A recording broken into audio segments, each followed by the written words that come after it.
You keep adjusting it. I keep adjusting it because I want. Your shit's going limp, dude. I just keep. No, I think it's good, dude. Yeah? Yeah. Well, I got another one just in case. Just one more, though. Shut up, dude. All right. What's up, everyone? Welcome to Betamax. My name is Fidel. Joining me on this episode is Jose, Eddie, and Cisco. Hey. I like to abruptly go into the episode. So We're good with that. I'm good with that. So how much of that was recorded? we are 3 minutes in. Not all of it. Not all of it's gonna be in though. Oh, okay. Yeah, no. Like all the adjustment shit, talking like, nah. All right. I'm not gonna keep all that in, but all this is gonna stay in. So how you guys been? Busy. Yeah. Yeah. Well, you Eddie? Same. Busy. That's it. That's it, dude. Damn. Wow, dude. There's been a lot of shit happening, dude. Yeah, there has been. Crazy shit. How you been, Cisco? Been good, busy. Yeah. Yeah, same here, man. It's a little jarring for me to call you Cisco, just because like I have a childhood friend named Francisco as well that we called Cisco. Yeah, So like referring to you as Cisco is kind of like I'm not used to it because I'm not used to calling anybody else Cisco besides this one person. that's fun. Well, it's funny because like I'm used to being called Cisco, but like anywhere else, like at work or it's either Francisco. Yeah. But like I always like I'm like, oh, whatever, cool. You can call me Cisco. Yeah. I know because when I told like in our group chat, I was like, "Oh, Cisco's gonna join us," and he's like, "Oh man, I can't imagine that him on the mic." Like, Yeah. I was like, "No, what the not fuck? that Cisco." What are we That's talking to him funny. about? Hey, but he listens, so shout out Cisco. Yeah. What's up, Cisco? So the reason we're having you on is because I wanted to talk to you about what you have going on, Ripperside Cinema Galore. Yeah. So how did you like get started with that? Started around during COVID. I was jamming first in bands, and the last band I was jamming in, I got sick with found I had diabetes. But before I found that out, my hands were like going off. Like I was having the finger sensation where needle. Oh, So the needle things, and I was able to hold guitar strings, and it was bugging my guitar playing, and I was playing, and I think I was playing bass at the time. So, but it was it was bugging me though, and around like that was like I said I was like during COVID, and when the lockdown happened, I walked away, like I stopped that, and since I was collecting movies, I just kind of just went to that because buying music or anything like that was depressing because like I couldn't listen to music, so movies was it. And to share, I want to share my movies, so I started a second Instagram page, which was Ripperside Cinema Galore, and from there, I met a friend who was the guy C16. yeah. I met him on there, and found out he was doing films, production at his house and shit. And oh man, yeah, but yeah, my brain's all going over the place. That's fine. But Was the intention to do like screenings, or you're just sharing your movies? I was just sharing movies to begin with. Yeah, Like you're just making like posts and like kind of like one does with records. What's that again? You're doing it like just posting about how one would do like with a record collection, like but with your movies. Yeah, exactly. Oh, okay. But like the movies I was watching, it was sort of like looking at music, like music, looking at labels where the movies are coming from, and sort of just like dive into those. So like when I was discovering, like for instance, like Arrow, or Vinegar Syndrome, stuff like that, I had never heard of those labels before, prior, because I was always invested in music, and now that I had this time to watch movies and go nerd out on them. Nice. I was discovering these labels, and so I started buying stuff for that. And from then on, like these movies were badass, and so I was like, "Oh, dude, like this would be cool to like invite friends over to show this shit," because it was just bizarre, like they were just like crazy ass movies to me. They were Like not your average like movie that you like. This I feel like watching this and pop it in, or put it on streaming. Yeah, man. Like, it was just different. It was different for me. Like knew like my standard like my scary movies and stuff, like Nightmare on Elm Street, the closest I knew to like underground movies was like The Warriors and Death Race 2000. Because I learned those from Warriors from my dad for sure. My dad had that on a VHS. So those like movies like I loved a lot, but like I couldn't find anything like that when I was going around. Okay. So when I actually had when I had all this time now to like go and nerd out and rent movies on online and stuff, it opened that door for me to go research and stuff and buy movies and just start sharing it. Did you do a lot of like blind buys? A lot of blind buys. Yeah. That's kind of what I started doing when I first started collecting. Because same thing, like I discovered like Arrow, Vinegar Syndrome, all the like the overseas like boutiques they call them. Yeah. And some of the artwork was like insane looking. And it's like movies that I'd never heard of, so I just ordered them. And some were kind of hit and miss, but that was like kind of my introduction to collecting too. Yeah, so it was very similar. Okay, yeah. So are these like here. distributors? Like you say, what is it, Vinegar Syndrome? And Oh yeah. oh, okay, so these, Yeah, it almost works as like a like a record label or like a distro. okay. Like they're not the ones that produce the movie. They're the ones like are kind of like just like saving and like restorations. yeah. Okay. A lot of them are like older like art house films. Like, Yeah. things that have a very like niche crowd. So it's like you're not gonna get like a huge production out of it. Yeah. It's just like so a lot of them like are limited too. Yeah, Like indie films and stuff. Yeah. I More mean, so, yeah, it's weird. It's crazy because it's. Dude, I don't know. So it's like music. It was like just like you're saying with the covers. Like I was buying them because they look fucking badass, or reading the synopsis online. I was like, dude, man, this sounds like up my alley. And it was always like strange. It was always either strange, or even if it like it was dumb or stupid. Like I was still entertained. Like, dude, man, this is so good. Like I'm like this is great. And those were the ones I was like, I should show my friends this. Because if I talked about it with somebody, and that people were like, "What?" Like, "Oh, I never heard that, or I never seen this." So I was like, "Dude, am I really cool?" Like, and that kind of what struck me. Like, one day I'm gonna when COVID's over, I'm gonna invite people over in my house, and I'm gonna start, do this thing. Yeah. And honestly, I think and like that's how like Ripperside Cinema. Like I was like, oh, because like I said, my friend was like, hey, if you can make things happen, if you can make the screenings in your neighborhood and in Riverside happen, because he had never been out here. He goes, I'll come down and do the screenings, and our connection was that he used to play in a band that played at Showcase Theater. I'm from Riverside, and so it was two punks talking to each other who love movies. Yeah. He just happened to be doing the 60mm projections, which I thought was fucking rad because like That's I didn't know awesome. anyone else doing that. I didn't know you could even do that shit, especially like I think he was doing mobile. So like you're like, oh, you're traveling with a 60mm projector. I'm like, that's fucking cool. And so when I actually like was like, yeah, dude, like if I can get this going, like I would love to have you in Riverside.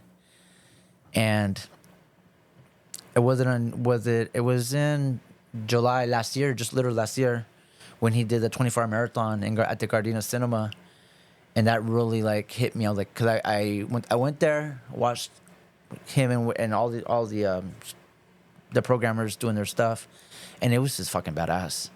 Like watching 60mm films, dude, like just blew me away, dude. I never seen that, and like it struck me, and I remember just like, dude, man, this is sick. Like I could do this. I could do this. Yeah. So like when it's a 16mm projector, that's like, is it actual like film? Yeah. Yeah. Yeah, like on like a film reel. on reels. Yeah. Yeah. He has to Oh, change the shit. reel like mid movie. Yeah, he'll tell you there'll be three change like I think he'll tell you there'll be three changes. Don't be surprised. Cause it's funny because I went to a screening recently. He did a screening at Frida, and he told people like there's gonna be a break. There's gonna be a break. I'm gonna change the reels, and people there had never, like you could tell they had never seen this before, so it was entertaining because they're like, oh, is something wrong? there something wrong with the movie? Oh, look, it's all because it's all black. Because it just turned completely black in the theater, and then it kicks back the countdown. Yeah, dude, I fucking fell in love with that shit. That is tight, dude. That's how it was like when they did the Night of the Living Dead screening, like the original one. Mm-hmm. It was tight, dude. Yeah? Yeah, it was tight. That's badass, dude. That's why Pink Flamingos is going to be 16 millimeter. It right? is, yeah. Yeah, so I'm Damn. excited for that. So you got your own 16? No, I don't. No, he has it. Oh, so you guys, It's a collaboration. It's a collaboration between you guys. Yeah. Okay. Cause like I said, like, he never been out here. Like the closest he said it was, was playing in Corona. But he's done. He was screening, I believe, in Long Beach and Orange County or wherever else. And I just happened to ask the people at the Back to the Grind, because I used to play there all the time, and it's a perfect spot. The basement's perfect, and he had never.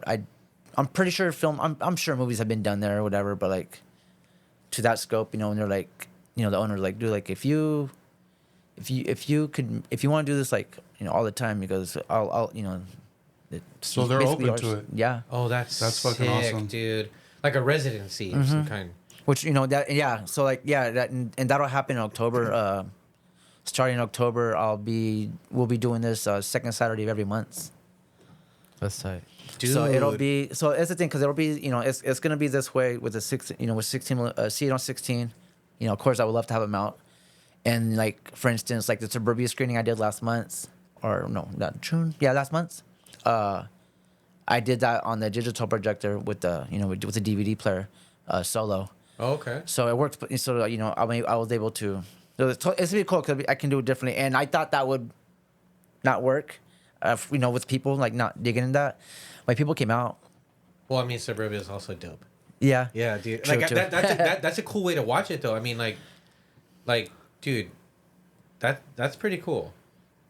That's like your own private like screening without having to pay for the exorbitant concessions and stuff. Yeah. Do you do any of that type of stuff? The concessions. Mm-hmm. Yeah, we bring popcorn and candy. That's so cool, dude. And it's all donation based, free. Like we don't charge for that. Really, Yeah. Fucking tight, dude. bro. We get because where I work at, that's what we supply the cinemas. So I You got the hookup? I get the hookup. Oh, that's so cool. Dude. Yeah. So no, it's pretty. Yeah, it's legit. It's funny because I wasn't even gonna do that. I wasn't even gonna do that at one point. That was my sister-in-law when I did the Night Living Dead premiere. She's like, dude, you have to have popcorn. I'm like, I'm not doing all that shit. So you have to have popcorn. She goes, you can't watch a movie and not have popcorn. I was like, I can't do that. And she was able to get a popcorn maker. Made my family made the popcorn, and we had the popcorn bags, whatever. Bagged it all up, put it in a box, and shipped it over to the basement. Damn. And we displayed it out there, and that was it. I'm like, oh, dude, this is a hit. Like, okay, like, and it looked fucking cool too, like the setup and everything with the candy and all. Yeah, it was tight, dude. So I was like, okay, like this works. Yeah. And sure enough, after that, it was funny because after that was like the hit. Like everyone loved the movie, but like, all of my friends were like, dude, the popcorn was the best thing. The popcorn was the best thing. And so like it's the thing too, because like when I did, we did Tales from the Crypt for December, and that was the first thing when we were promoting that. A lot of my friends were like, "Are you gonna have popcorn there?" I'm like, "Yeah, we'll have popcorn there." So we stuck with it. I'm like, all right. It's like, yo, homie, like I love how passionate you are about movies, but that popcorn though. Yeah, no. Yeah, I did. Yeah, like I didn't think that was gonna work. And like I said, like that was just one of the things. Like I don't know if I want to do that. But when it happened, I was like, yeah, this is fucking cool. Like we'll keep the popcorn and the candy. That's dope. What was the first movie you did? As Ripperside Cinema Galore. It was perfect. It was Night Living Dead. Oh, that was the very first one. It was the first one. Yeah. Oh, The night, dope. the black and white version. 'Cause Yeah. I think there's a color version from George Romero too. I think there is. I'm sure. But yeah, the black and white 1968 version, and it was perfect because that was like my introduction into like horror movies when I was a kid. My dad used to have that on VHS, So I would watch I would watch that as a kid, and so when Cino 16, told me that he had this on him, and if I wanted to do that for the show in October, I was like that was an easy yes. Fuck yeah, I want to do that one because it was one I knew, and you know it so well. Yeah. And of course, never seeing it like that. I was always used to the VHS and I have the DVD too. So seeing it like that, version, I'm like, dude, fucking blew me. Like it blew me away. I'm like, dude, this is fucking badass. Like, and that was my first time seeing that movie. So like seeing it that way, it was fucking awesome. It kind of does it feel like more immersive that way? In a way, it just feel. I don't know how to explain it. If to me, I felt like I was like it was authentic. Like I was like I took a fucking time machine. That's more of what I mean. Yeah. When I ask. It's like playing a record, rather like exactly. listening on Spotify or something. Like, it's a whole different experience. Yeah, dude, it was awesome. That's cool, dude. Yeah, it worked. Yeah, it was perfect for me. Like, because like I said, I could back it up and knowing it so well, and I was like, dude, this is perfect. And then meeting people afterwards I had a few friends too who had never seen it, so I was like, fuck yeah, that's what moved me, was seeing people who had never seen it before and seeing it like that. I'm like, that's awesome. Like, yeah, seeing it this way, I'm like, it's perfect. Yeah, you really get to like you get it's like the gratification of putting somebody onto something like that in that way, like kind of like how it's meant to have been seen. Yeah. Rather than having like, streamed it or, at the mercy of the connection of your internet, like authenticity, like that sounds so cool, dude. And I think that's what I love about it, because to me it's like I compare all this stuff to music. It's like when my friends played me stuff like I'm like, oh, this band's fucking sick. Like, who is this? Oh, I never heard of this. And it's like that. But I'm doing it with movies. I mean, like, it was the same way when I did Tales from the Crypt, the British anthology. I saw that on Tubi just for fun at home. But then when he had it on 16, I was like, yeah, let's do it.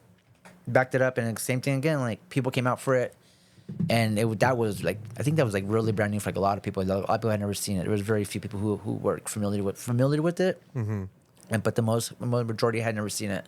Awesome as fuck. I'm like, oh, this is sick. Dude, like, I think that's cool. That's what tuned me in with wanting to do this, and just like wanting to keep going for it. Because it was like one of those things where I was doing, like, I was gonna do 1 month here, do a few months here, which was how it was working. But like I said, the people at the grind were like, you should keep doing, like, you should do like every month. But we didn't have all the equipment. Like, I didn't own any of that stuff at the first showing. Like, I borrowed the PA, we rented the chairs. Yeah, like that's that's the main stuff right there. The projector I didn't have a projector or a screen. Luckily, the grind has this, they have a screen, but my friend has a projector. My friend had the PA, so I borrowed the PA from him. The chairs we rented. And I think it was maybe the second, third event, the people were ordering the chairs from, because, renting chairs costs a lot. They're like, you should probably consider buying your own chairs. Like, how often do you do this? I'm like, oh, like every other month. Like, yeah, I should consider buying your own chairs. So I'm like, yeah, that's cool of them to keep it real with you like that, and not be like, oh, yeah. Yeah, I know, for reals, right? So, and it got into our heads, like, yeah, maybe we should. Like, maybe we should. I mean, it might be worth the investment considering, like, the frequency in which you plan on doing it. Yeah.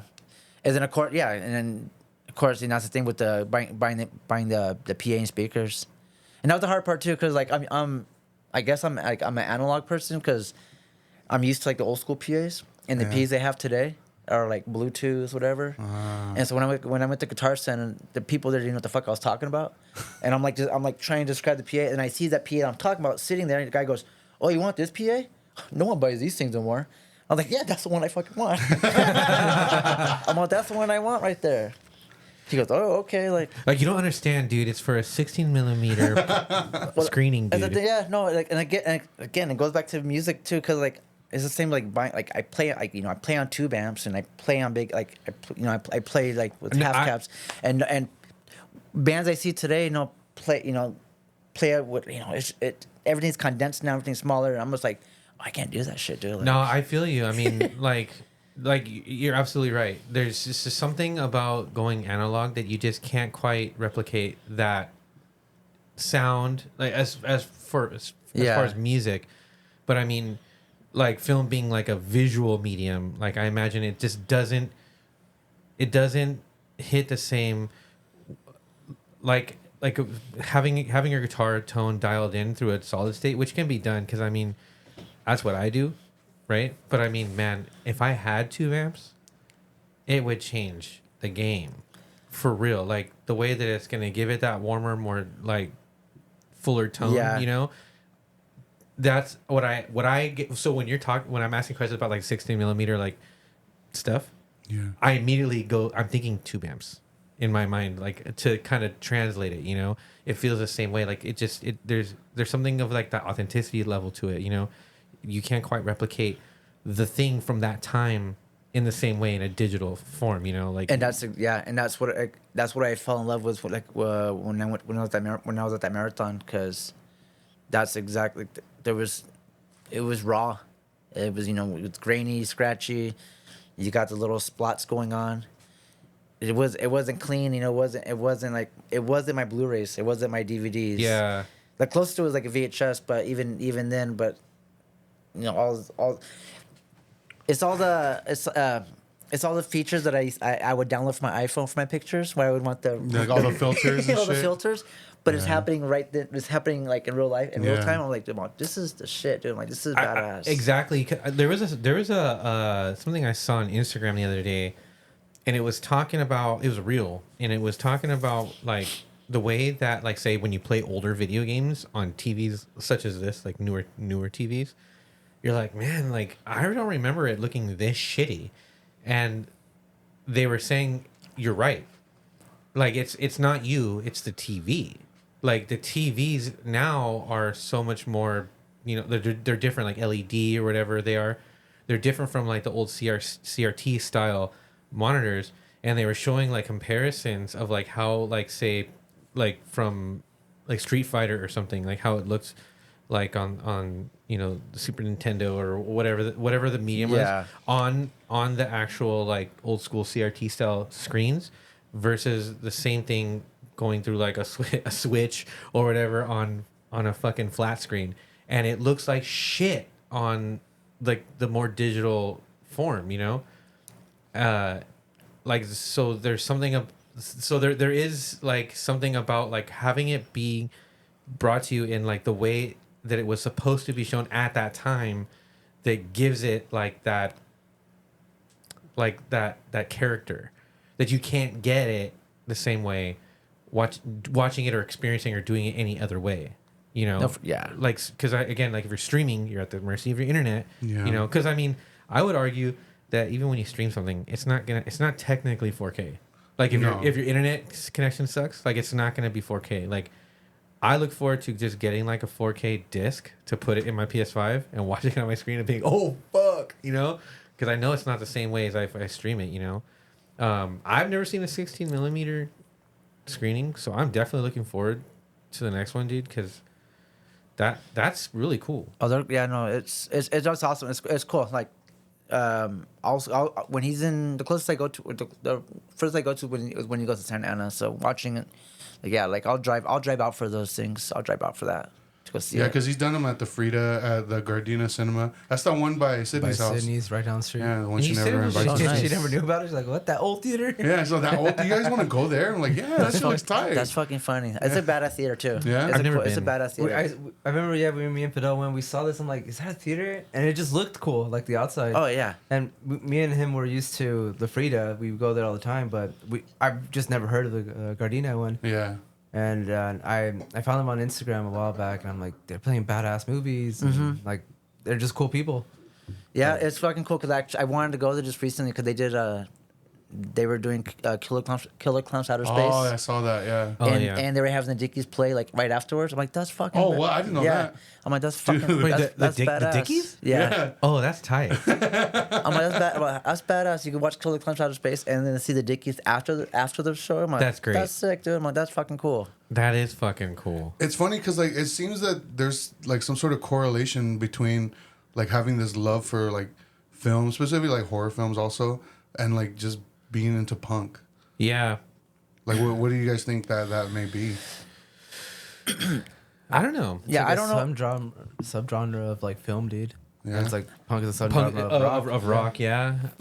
For me, I don't know what it is, but for me, it works for me because like I walked out of music, and it was hard because like I did that shit since I was in high school, like playing in bands. Not saying that I won't ever do it again, but like I don't have like that same confidence. Yeah. I don't have that same confidence today as I used to when back in 2019 to play like that. Like I thought I was phenomenal. Like I was great, dude. Like I could hold my own. But when I got sick, it just changed my world. It changed. Like I was like, dude, like I just wanted to put my shit down and just find another thing, find something else. And that's the thing when I started doing screenings, I was talking music still. I was still talking to other punks and other people who were just bullshit music, and it was cool because I wasn't missing a beat. Like I was still, hey, we're like, oh, what, you played a show last night? That's awesome, Still talk about movies, but we're catch up on music, whatever, and records and so for me, I never, it's still held there. Like it was. It's pretty wild. Kind of like how like there's different like Spanish, like there's the way that someone speaks Spanish from Mexico is the way someone speaks Spanish, say from like Guatemala. Like it's still Spanish nonetheless, but there's dialects and like certain words and phrases that may not translate the same. But it's the commonality of it is like it's rooted in that common like Spanish language, Yeah. It feels something similar like that because I mean. If like you're saying like at all these screenings you're talking to people who are like-minded as far as music's concerned, like being into punk and like hardcore stuff, Yeah. like you're right though, like it is very much like I don't know, like they're like in tandem, like very much so. It's like they go hand in hand. Yeah, like I mean horror films are kind of like I think it's films in general. Films in general. I think it's films in general, but like horror films do like that's like the punk goth maybe it's the Misfits' fault, dude. Maybe. It's crazy too. Like that was like it's crazy. Like I'm gonna hate for this because like I was never into the Misfits. It's so crazy. I know it's crazy. Like it's funny because I was just like today. Even today, dude. It's funny because I was just telling someone All right, I'm all. stop recording, dude. I know, right? No, I get it because like I have to defend myself when I do say that, but I'll tell But it's funny because like I'll tell people like I like Misfits covers. I love Misfits covers. I'll listen to bands with Misfits covers, but I can't listen for some reason I can't go to Misfits. I can't go to the I don't. It's funny.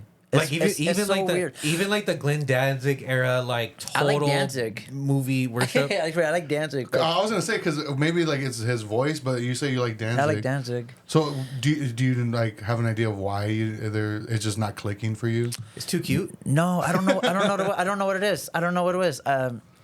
Since high school, dude. Like it's one of those bands. Like I was just like, nah, we're good. Like, Oh man, you're but the first poser I've ever talked to. but dude. I no, kidding, I'm I just know for kidding. sure. No, I've heard it all. It's great, dude. Like it's great. I've heard it all.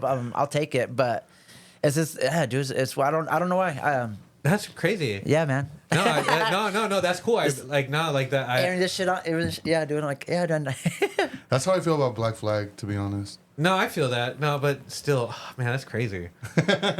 Yeah, you feel like you like the Black Flag? No, I'm saying like I feel like Black Flag is supposed to be a band that like I have to like because of the music I'm into. Yeah. Uh-huh. But I never got into them like that. See, crazy. Yeah. Now I'm like, no, I love Black Flag. Yeah. See, it's like I mean, there's songs that I'm like, oh, this song's cool. Yeah. But I wouldn't like choose to play Black Flag. Yeah, I'm the same way. Yeah. I like the Keith Morris stuff, but that's it. Yeah. No, it's funny because yeah, dude, that's interesting. Yeah, we're opposite. Yeah, dude. Yeah, You're like in yeah. the Misfits, and I'm like, oh, Black Flag. But Yeah. So tell us. So I remember that you were in that band Dorn. yes, So and like my band would play with Dorn like often, like maybe circa 2009, 2010. Something like that. Yeah. Dude, like it's funny because I was looking through my show journals. I know we have them, but I think we used to play together over at what the fuck was that called? No, there's the Boulevard where the Millions of Dead Comps Boulevard Festival, like the one it was like with Arm, Rambo Knife. It was Hit 'Em Where It Hurts. Is that the flyer with your guys' name all big? Yeah, but yeah, it's funny. I didn't realize until I was sharing it with Eddie because I was like, oh, he's in this band. And I circled it, and I looked at the flyer, and I remember making the flyer because Ryan from Rhino Charge, he was in the band Arctic Choke at the time, and he's the one who put that show Arctic together. Choke, yeah. And so he asked me to do the flyer, and I remember doing the flyer, and when I was sending it, it dawned on me. I was like, damn, I put Hit 'Em Where It Hurts big as fuck. Like, the biggest logo on the It whole almost thing. looks like a co-headliner type of thing. Yeah, dude. And I was like, oh, damn. Like, in retrospect, I don't think it was something I did on purpose. But looking at it, I'm like, oh, man, that sucks. I think you're supposed. That's normal though. I think you're supposed to do that when you're like, if you're making the flyer, it's okay. All right, I take it back. I don't feel bad anymore.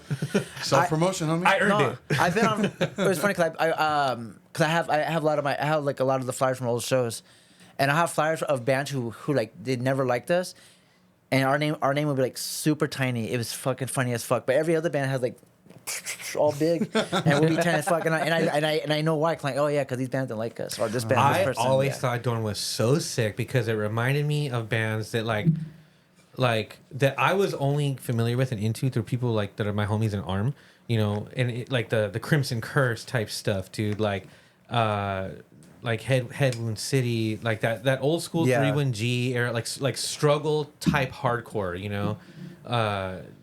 It really reminded me of that kind of stuff, and I was like, man, these guys are fucking nuts. Like, bro, you guys would put on such a good performance, and I was like, man, this band's sick, dude, super sick. Yeah, it's crazy because I was listening to that CD the other day, and it's just crazy. I think we did like 16, 18 songs on recording, and it clocks in at 7 or 8 minutes. Fuck No yeah. shit. Fuck yeah. Hell yeah, dude. Dude, that's so tight. Yeah, dude. And we did that shit on and we recorded that analog too. Yeah? But in Narco, yeah. Oh, Really? shit. Yeah. Oh shit, that's super badass. That's why it was I so- was wondering because yeah. I was like, dude, this sounds so full, but like, and like you could tell that it's kind of mudded at points, but you're like, man, it sounds so old and dope.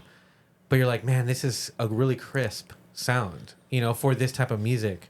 Yeah, You know? a friend, one of my friends, Pete. He had the recording studio in Narco, and it's analog, and he actually used to own a record store called X Records. X shit. Records? It Where was that at? was the Narco. I don't remember. No, I've never heard. Yeah. Yeah. Yeah, it used to be a record store. I used to go there just as a kid, just going to they used to do a lot of ska, like a lot of Funat Bomb shows. And then you'll go to and then they would have like ska festivals when ska was still, you know, well, I mean ska's big now, but like when ska was like really huge back Yeah. in like 97, 98, Yeah. like they would do a lot of they would do like a lot of the ska shows in the back of their Like store. the Suicide Machines era. Was this one? No, the one specifically I went to was like the Hippos and Pharmaceutical Bandits when they were still ska, Oh, shit like damn. that, like that, Okay. that era. Okay. Fun stuff. I'm not familiar with Yeah. ska. So. if we played it for you, you'd probably be like, I'm good. Yeah, I don't think I don't know, man. Like, I'm pretty open. Yeah? I'm Okay. pretty open to stuff. Yeah. I'm down. That's fucking funny. Yeah, it's that third wave. No, I mean, I'm not ashamed to admit that, like, I listen to a lot of ska. I went to a lot, I yeah. don't give a fuck. So you fuck with real big fish or what?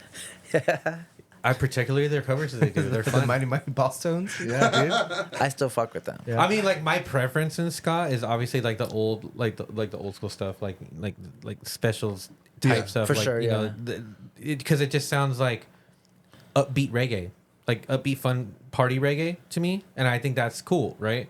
I don't mind the the Suicide Machine style. I mean, because it has that punk element to it, like No Effects. No Effects drew me in because of how they would kind of incorporate a little bit of ska. Same with Rancid, you know, they had like a ska element to it.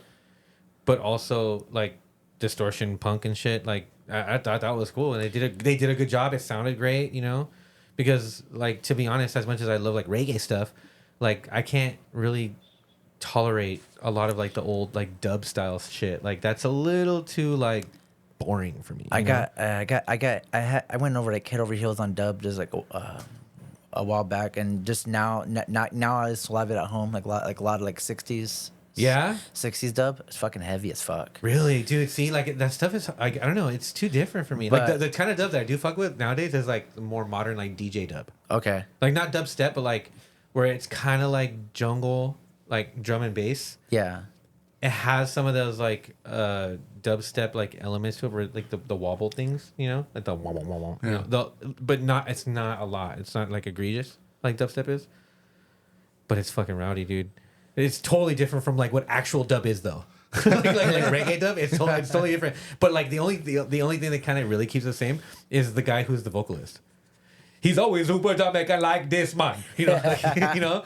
But like, That's fucking funny, dude. That was pretty good, huh? Yeah. I know Eddie doesn't fuck with horns and music, so no, Well, no, that's the thing. Like, Horns? no, you don't like horny music, for dude? me because you know me being from Riverside, like my first show was seeing Voodoo Glow Skulls. Yeah. And that was the shit for me. I was because that was in '96, the summer of like '96, '95, I forget. They're an IE But- band? Yeah. yeah. Riverside right here. Yeah, from Vista Vista. Oh, wow. God, And you're sing- a poser, and dude. sing- I don't listen to that shit. I dude. saw them during the summer. I think I was living with my grandparents, and I saw them during the summer at a skateboard shop called Extreme. It was there. It was in Corona. Not there no more, but they were doing a show. I believe it was them. I want to say Total Chaos, maybe. Oh, shit. Hell yeah. Can't remember. Holy shit. But they blew me. But going to my show like that was sick as hell. And then it wasn't, you know, it was going. Who did I go see after that? The Barn. It was when I went to the Barn in '96, and that's what blew me away, because that's when like I saw the horn ska bands, but there was a band called Falling Sickness, and that's and again another IE band from Riverside, and that band blew me away. I'm like, dude, just because they were fucking. It was just raw, dude. Like in your face, like it was ska, but ska punk. But like the singer was like all in your face and like just sick. Like blew me away, dude. Like dude, hardcore punk energy. dude. Yeah, it was like That's tight. and that was my first compact disc, and I'll say that compact disc because I bought that with my own money. I went to Matt Platter on when it was on Whole Avenue, and I went there and I bought that. Damn. And I went there and bought that and the Hopeless Devoted to You compilation, because that was back when compilations were still around, and I bought that with my own money. And when I looked in the back of the Fallen Sickness CD, there's artwork on it, and I think on the back of the artwork, there's a street sign, and for instance, I know it says I think it says La Sierra, and I was like, oh, that's my grandma's street. I'm like, that's fucking sick, and Hell yeah. everything clicked, and then like there's a band photo, they took it out from a taco place that I'm familiar with. So everything was like local. So that's what but everything was local. And then they got a song called Ripperside Interface, which eventually I would use for Ripperside Cinema Galore. Oh, that's dope, dude. And that was my ode to them, because I'll stand by that band forever till death. Like I love that band. Dude, Dude, that's fucking tight. man. How old were you when you started like playing music? Oh man, like Like what was it that made you be like, I gotta start a band? well, what made me want to play music was my dad's a huge metal. I'll say music head, but he's a metalhead though. Metalhead first. Yeah. And so I would watch Headbangers. Me and my brother would watch Headbangers Ball. The OG one? OG one, yeah. Dude, that's fucking We would tight. watch Headbangers Ball all the time. Fuck yeah, dude. And we got metal in the house all the time. So you music goes and around. your brother Gabe, right? Yeah, And Gabe's younger than you? yeah. Okay. And we were always around music. And so my dad saw this, and we would impersonate I would impersonate the band. We would just air guitar. And my dad, my mom and dad would buy us toy guitars from Toys R Us.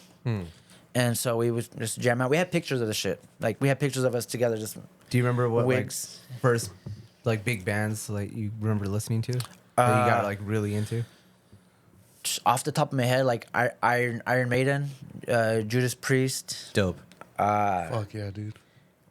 White Snake. Hell yeah. Dude, yeah, no. So that was like your gateway. Who else? That was my into gateway. everything Yeah, else. like I mean, R.I.P. You know, Ozzy Osbourne. You know, Yeah. all that stuff. Yeah, like we were like all into it. Like So music came first before movies. Yeah. Like before you got really Exactly. into movies. Okay.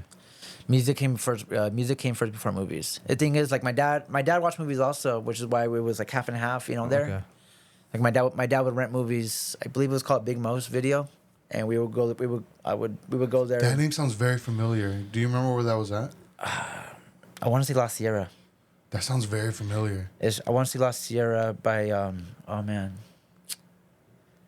It's funny because it's by my mom's house now. I forget the streets. I forget what the streets called, but like, cause it's all different now. They took all. It's like a all new center there. But I remember the video store, and the taco shop where the band photo from the Sickness photo shoot was at. It was like it was all that spot. And what Dude. year would you say this was around? Oh, dude.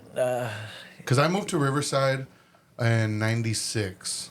So this is probably like late '80s. Oh, okay. Something like But that that. name sounds very familiar, Big Mo. That's what I remember. I think I want to say it was Big Mo's video, but yeah, no, music came first though. Just air guitaring, like just like it's funny. Like, we have photos, like me and my brother. We have like we have the hair wigs and the toy drums and guitars, and always impersonated the band that we watch on TV, and just always that's always it was always there. The passion was always there to do that. I always thought it was cool.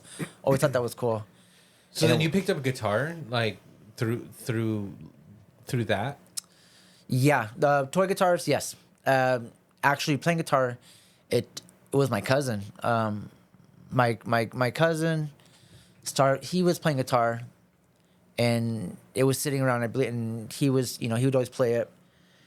And this was around early '90s, because this was when like Smashing Pumpkins, which was my favorite band at the time, or still Hell is, yeah. but without him being a douche now, but but Smashing Pumpkins was like that's still my band. That was my band, and he would play these. He was learning the songs, and he would teach me, and that's when I started like, I want to play this. Like I want to learn. I want to play guitar. Like I want to learn this, and I had a few of guitars given to me, but I was an idiot and wanted to smash them like the Who. But I really The got intrusive serious. thoughts Yeah, won. dude. Yeah. I thought that's what you do, but In retrospect, we don't. no, no, you don't, dude. No, you don't. Yeah, dude. I've done the same thing, dude. Like even the guitar I play with today, like if I were to turn it over, there's like a big chunk of the back missing. And like I have old guitars. I'm like, man, I miss that guitar. I wish I didn't like Fuck it up. smash it, dude. There was one guitar like that I smashed at a backyard party a long time ago in Palm Springs, and it was the first guitar that my dad bought me. And I Out wish, of all the places to smash a guitar, Palm Springs. yeah, dude, it was for a show, and I was just in the zone. Hell yeah. And I remember years later, my friend had collected that guitar, and he had it hung up on the house as like at the mantelpiece, and I wish I would ask for that. I wish I would ask for him, because I don't think he has it today. I should ask him. But at the time, I'm like, oh, I wish I. Same thing. I'm like, man, I wish I had smashed that shit, because it's just hanging there. Because it was my first electric guitar that my dad had bought me. Same. And I was like, dude, mom. I mean, I eventually got another one. Like, why did I go but, and do that? but I was more careful after that. Yeah. But yeah, no, it is. Same. Yeah, I have. I put my guitar in a case now. Yeah, no, for real. Not just a gig bag. Yeah, it's not a gig bag. No, Not even a gig yeah, bag. like it like I could check it at the airport and it's fine. You know what I mean? But yeah, that's I think that came from my cousin. I want to say that inspired me to like want to take it serious, and just kept at that. Just kept at it, playing like that. And high school was in high school. That's when me and my friends wanted to start a band and started jamming a little bit like that. And Did you guys start jamming like punk music or were you? we Okay. did, yeah. So was there a correlation It between was. punk music and then like wanting crossing that threshold into wanting to play music?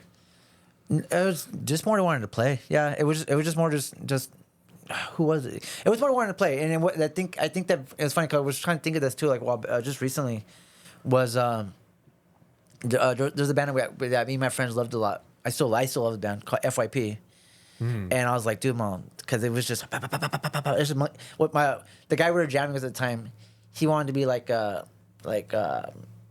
melodic, like Fat Wreckers punk, which I love a lot too. Like I love skate punk, but that's what in his head that's what he wanted to play. And me and my friend were like, nah, dude, we want to be like FYP. He was like, I'm not playing no funky monkey beats, because that's all it is. Almost like Charles Bronson style. Yeah. But not Charles Bronson. You know what I mean? Yeah. But he's like, I'm not playing fucking monkey beats, and I was like, dude, okay, whatever. But Like, why are you gonna go crush my dreams, dude? yeah. But it worked. I mean, he was playing with us for a little bit. But like that was the thing. Like, it was FYP and Screech Weasel was like my bands when I was growing up. Dude.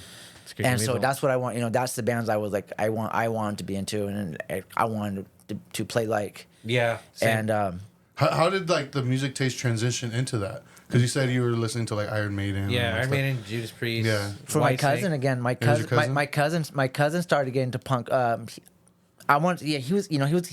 into punk rock before I did. I mean, Yeah. I knew what punk was when I was a kid. Cause my dad had like suicidal tendencies and DRI, and like Anthrax, which I would put out there.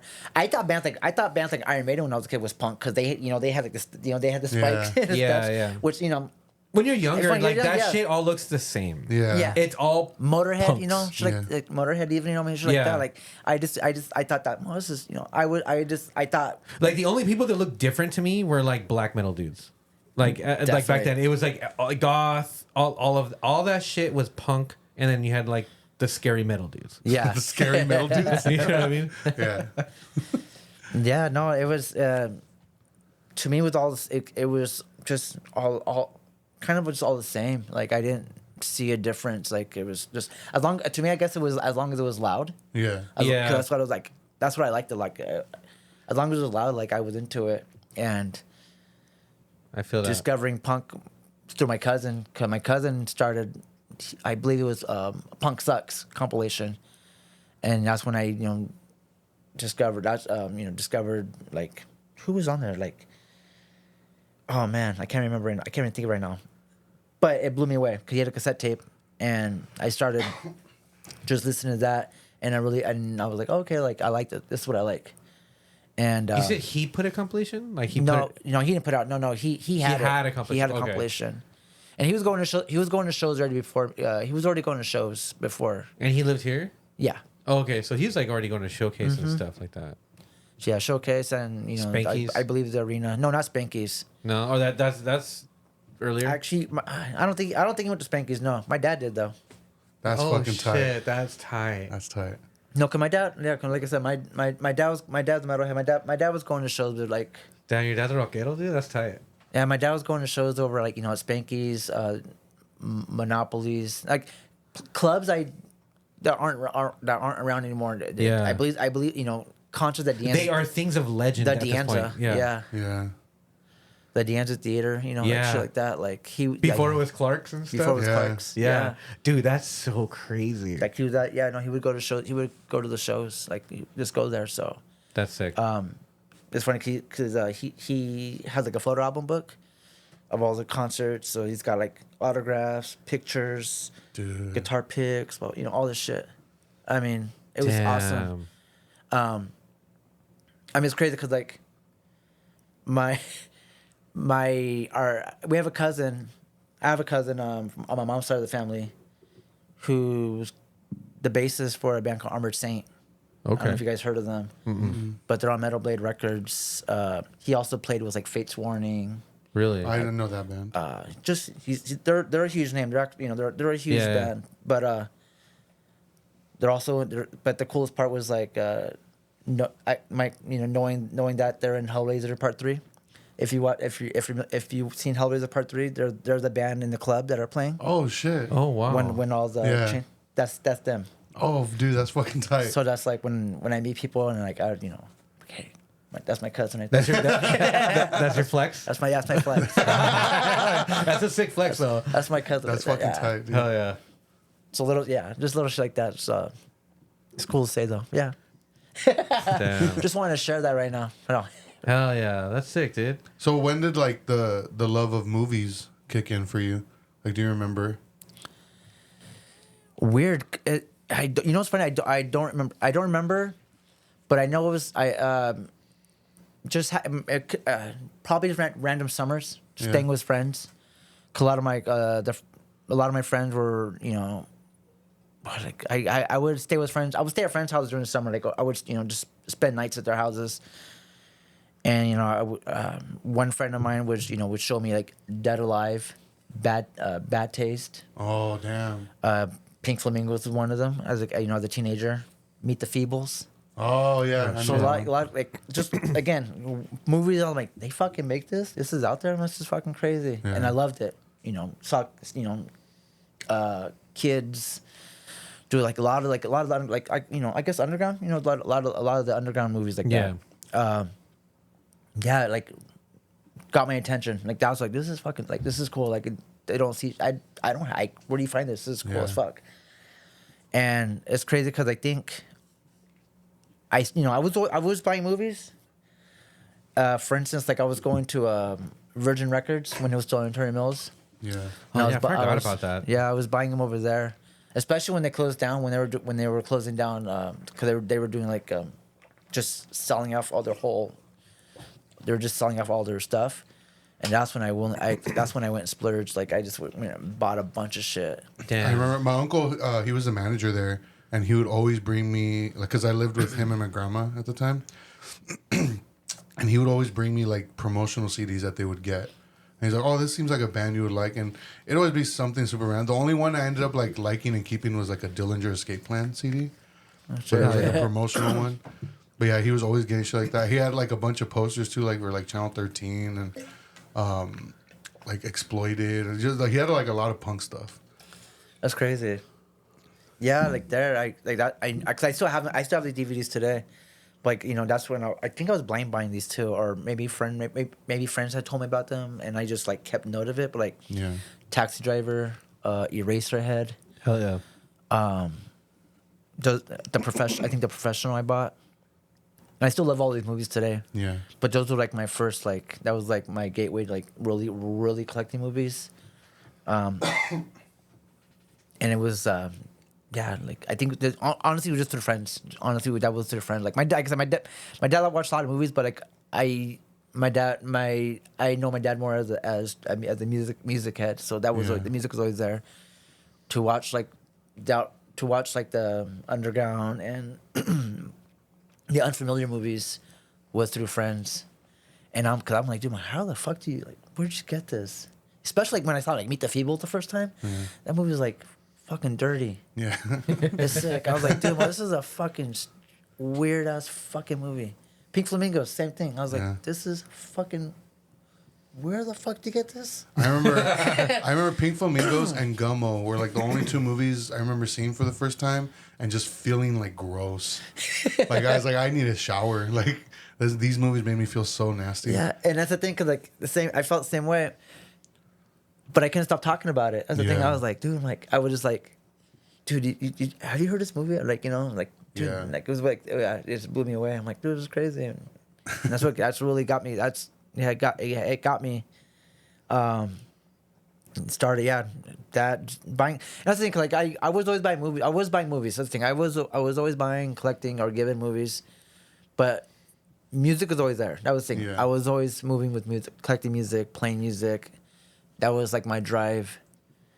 And like I said, it wasn't until my diabetes affected my playing, and then the COVID lockdown happened that I actually, just took that as took that more not serious. But no, I don't want to say serious, but that was like, well, I can't play music. I'm just gonna, I'm just gonna watch movies. Yeah. But like I said, like once I started discovering where these films were coming from and who was distributing them, who was making them, I started looking to those labels and seeing what other movies that they did, what they released, and I just started blind buying those, ordering. It becomes like obsessive almost. Yeah.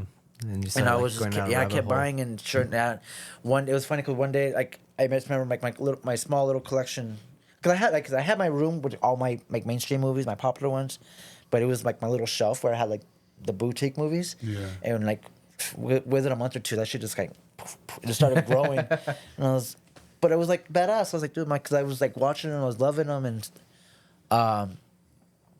and just really nosediving into it. And it's funny because I think that really worked when I was doing because I was renting a lot from the 99-cent iTunes store, because they would do like 99-cent era movies, or like just what was the movie like there was a movie called Reformed Schoolgirls with what's her name?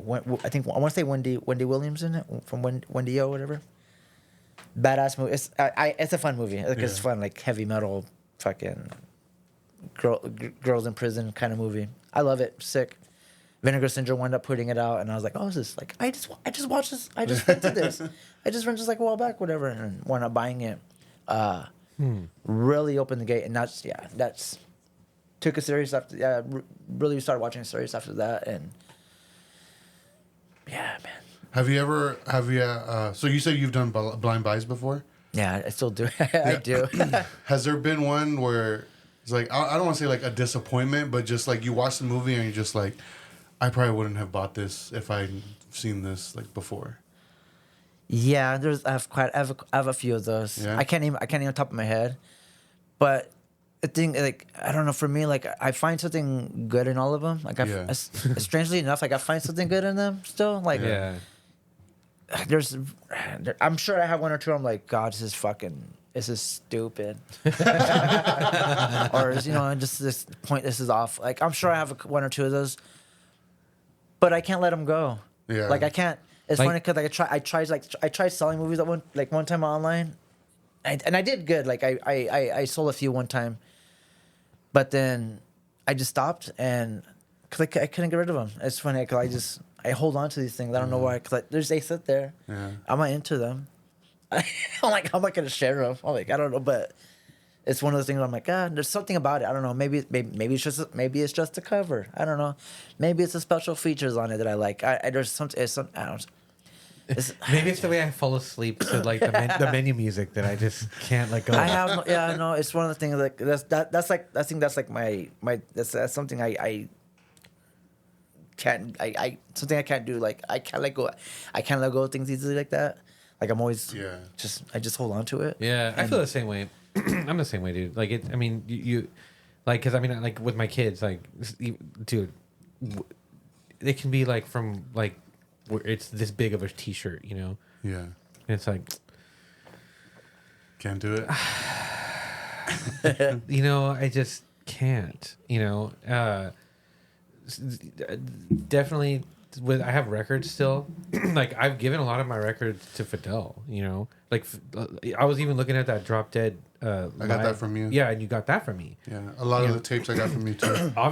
And I'm glad because I feel like they belonged somewhere with someone who's gonna appreciate it better than me at that time.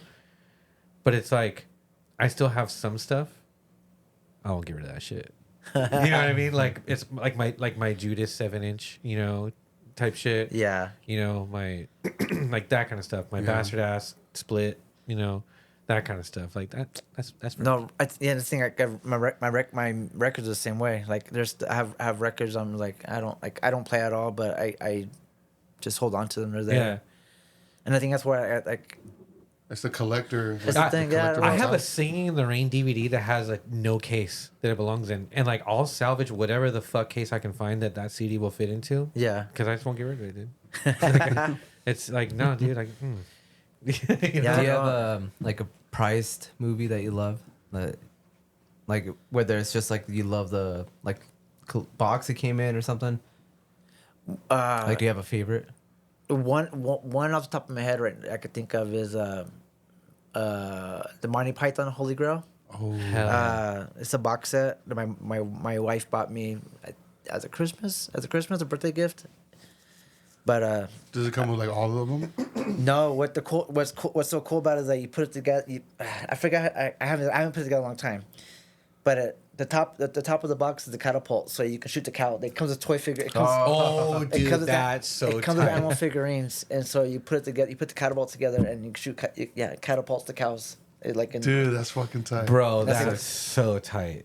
It's very easy. It's very easy to put together, and when I do, it's just It's entertaining. I'm like, what's this? 'Cause I love that movie to begin with, so that's like, Solid movie. yeah. Yeah. Solid movie.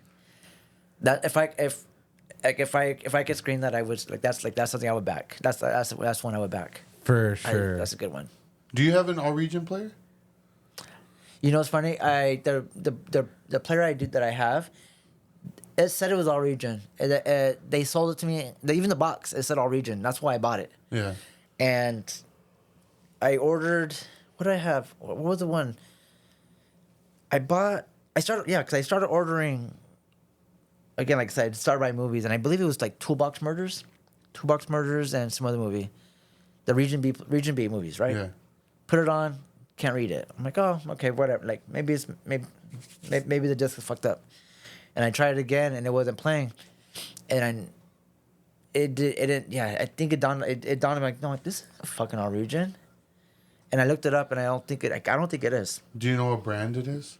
Not off top of my head, no. Because the one I have is the LG, I think, and I ran into the same issue because I bought it as an all region player. Yeah. And then I remember I had put in like a region B or something, and it wouldn't play. And it said like not in your region. I'm like, what the fuck? So I was looking it up. I guess there's like a certain way you have to do it on the remote.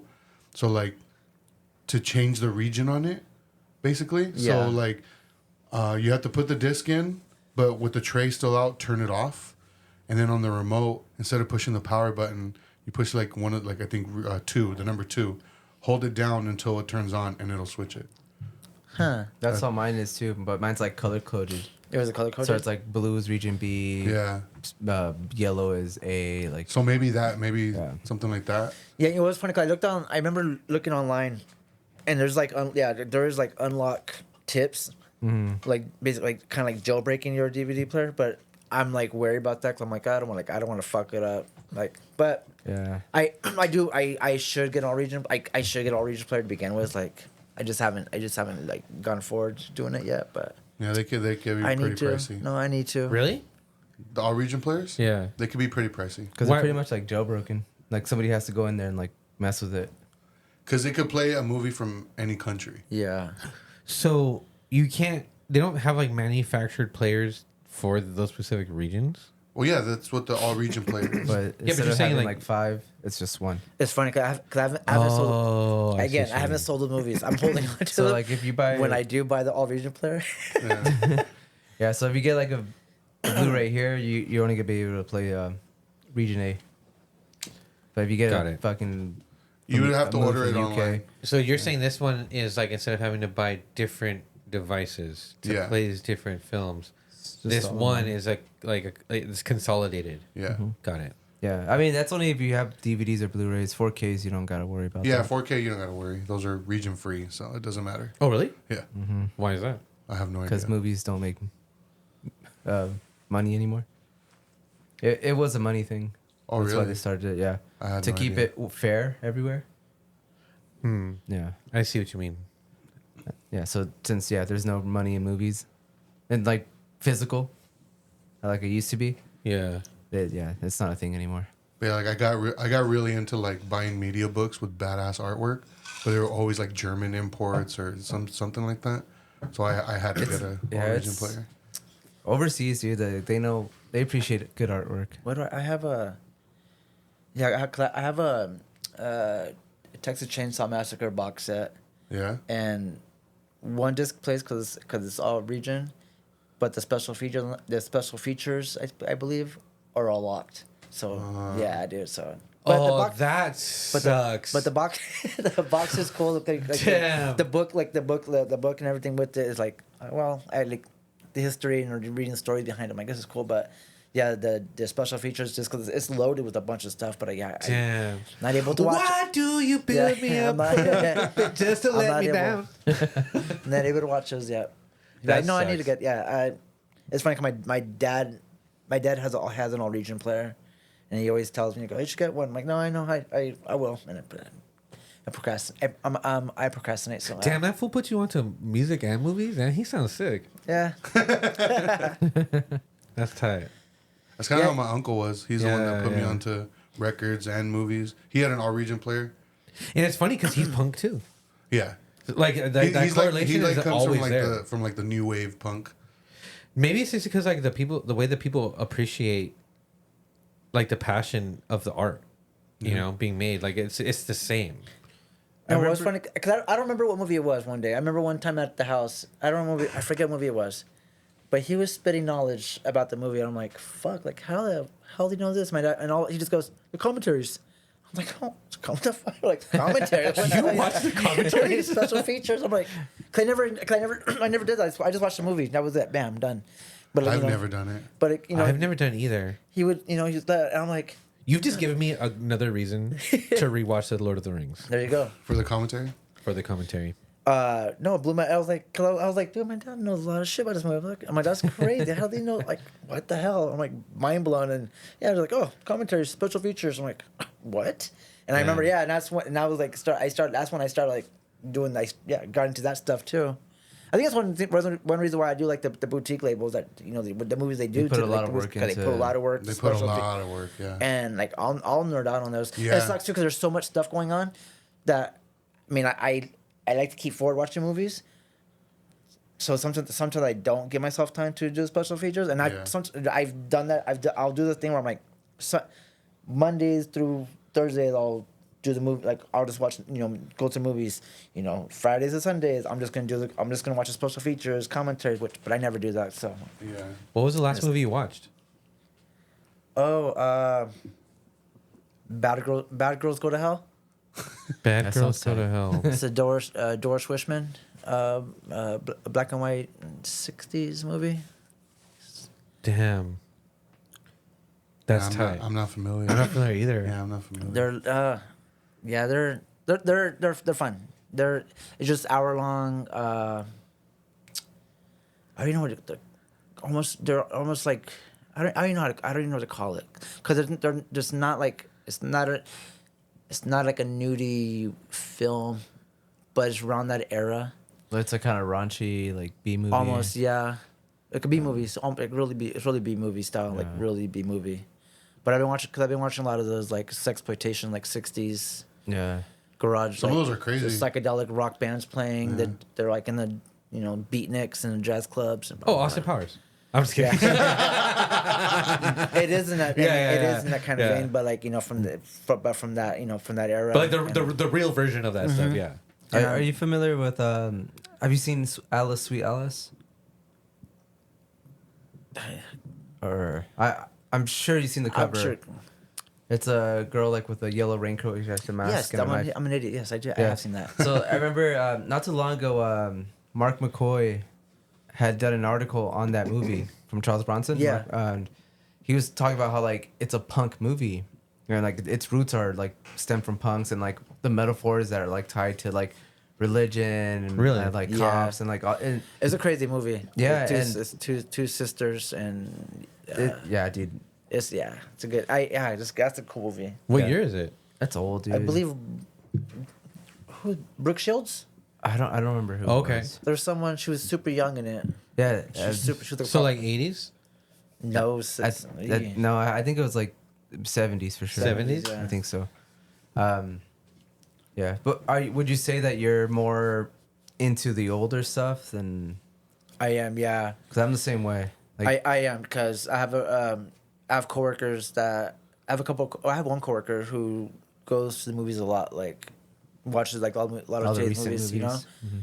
And it's cool to talk to him about. It's cool to talk to him about movies, but I realize that I'm just like, I'll talk about old movies. He's So like, bro, that shit's dusty, dude. Don't. I'm the same way, dude. It's hard to find people. So you haven't watched the new Avengers? no, Yeah, I can't even tell. No, I can tell you real quick. I can tell you the last Marvel movie I watched, and it was Ant-Man and Wasp Woman. Oh, Ant-Man and the Wasp. That was it. Yeah. I just felt lost. Like I don't know.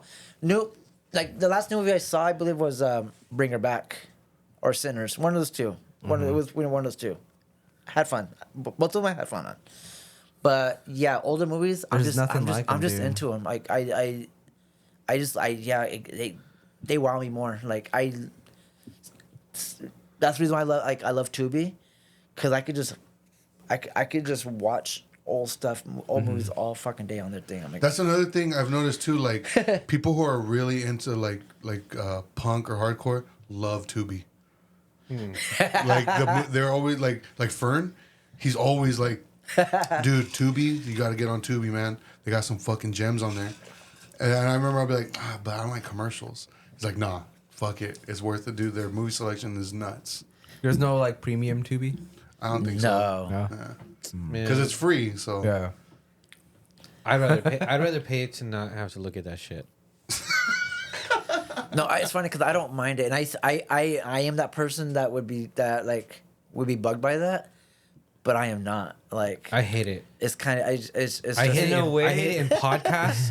I hate it in fucking everything, dude. This Like, podcast is brought to you. I was waiting for it to. there's a podcast I do listen to where like they do take ad breaks and he'll be like, it's called Behind the Bastards, and they're usually doing like exposés on some of the worst people in history. Okay. Like they shatter dreams for people who would want to meet their heroes. Yeah. And then the way that they do it is like, oh yeah, like I have to take like, he's like, oh, do you know who's not a piece of shit, or you know who can tell us a lot about capitalism, these goods and services that sponsored this show, Raytheon, you know, bombing children near you. You know, yeah. like you know what I mean? Like they poke fun at it, so it's Yeah. like, you know. But then I know what their schedule is, so I don't listen to them when they come out, so that I can listen to them. I'll listen to it a week later, Yeah. to where they change it to where they take it out, because I don't want Oh, shit. because I don't want to fucking hear it, you know, because it's annoying, you know, like it's like, no, I don't want to hear this shit. Keep doing the thing. Another person that was really like hard, like all like rode hard for Tubi is Brian from Zabalba. You're dropping names that are gonna make me go download Tubi like right now. Like I told him free. the same thing. I was like, I can't do the commercials, dude. And he's like, no, man, like just like it's just a little break. Like it's fine. Like It reminds me of like television, like back in the day. Yeah. Like I it's just hated a quick them then. commercial. No, I hated them then. I did it. I remember I was super late to Tubi. I just got it like maybe a year ago, like maybe, and everyone would tell me like, dude, just it's tight. And I remember like I talked to people. I'm like, dude, Tubi is fucking tight. See? And then even like I think it was Travis that commented, dude, Tubi's the shit. And I'm like, oh my god, dude, I'm so late to the game. Yeah, I feel like it's funny because like, I think I was around. It's funny because I feel like I was like one of the first ones that watched Tubi, because they used to air on 'cause I would watch like Laker games, and they would the Tubi logo would come on TV, and it would say free movies. That's all. I think I forget how they branded it, but it would just say free. That's all I saw, free movies. Blah blah blah. Just email. I forget how they aired, like announced it, but I remember signing up for it, and I was like, nothing's changed because it's still the same. It's still the same old movies, still everything. Like now they've added like mainstream movies now, but like prior they didn't have any of that. It was just all just B movies, underground cult films, and I was in heaven because I was like, dude, I'm like, oh, The like, stuff that you can't find streaming on No. Netflix, Yeah. Max. stuff that Netflix used to have when they first started, but don't have anymore. Dude, Netflix Yeah. is wild. When Netflix was tight. when Netflix first started, I remember specifically seeing like, the Baby, which is a wild movie. A guy plays it's weird ass fucking movie. I can't even describe it. But they had it. Yeah. They used to have like lots of wild movies on Netflix that I was getting. I remember Eddie had said they had a Serbian film on there. when it first came out. I believe it. Well, they even had softcore porn on Netflix when it first came out. Really? Really? I mean, How do you know? I heard. No, they did, Softcore? dude. Yeah, it was lame. But yeah, they had like cool shit. But yeah, it was lame. dude, I know I talked about this before. When Netflix first came out, when they were doing like the delivery thing, Mm-hmm. that's how I saw Eraserhead, Gummo, like Ken Park, like all these crazy movies. Yeah. And I mean, without that, I wouldn't have been able to Really? like. So I mean, it was just crazy that they had all these movies available. I'm like, okay, I've heard this movie's crazy. I'm gonna order this one and all that. And so that was like, it was cool that they had all that available. Obviously Yeah. now like Netflix is like probably like my last choice if I do stream something. Yeah. Same here. Like Same here. I don't even know what's on there anymore. Like I try not to stream because I have so many movies that I haven't even opened yet. Yeah. Like, and I'm just like, okay, no, I need to watch like Yeah. something that I have. But yeah, but Netflix would always be like my last choice, dude. But it was cool when it was the delivery thing because Yeah. you can find hard to find stuff. Yeah, I forget what I forget what I used to get delivered. We used to have the same thing, but like I said, the baby was so weird and like a mindfuck of a movie that I remember specifically. Like, oh yeah, Netflix used to have that. Netflix used to have that movie. That's how I saw Battle Royale. What was it? The Battle Royale. Like, I remember somebody showing it to me a long time ago, like when I was in high school, and I was like, dude, this movie is fucking wild.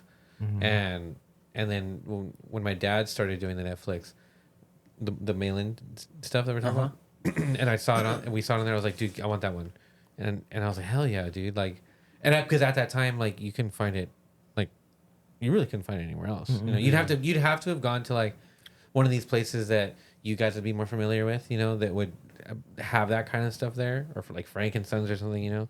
But I mean, like, Because even during that time, that's like video rental stores. yeah, was a like thing. I could not have. I had never seen Battle Royale at like Blockbuster, Hollywood Video, even at some like these smaller like mom and pop shops that were around here that were really that were dope, you know. Yeah. But that didn't have like some of those things. But then Netflix did, and dude, I remember holding on to that fucking disc forever, dude. I watched the shit out of it, dude. You know.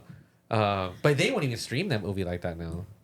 Well, I think it's on Max. It's on Max. I think It's so. on something, yeah. Yeah, I know. I recently saw it on something.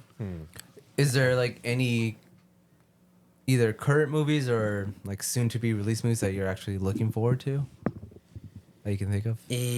Not off the top of my head. No. No. Is there any like directors that you're still like all about right now, like current working? The one, it's funny.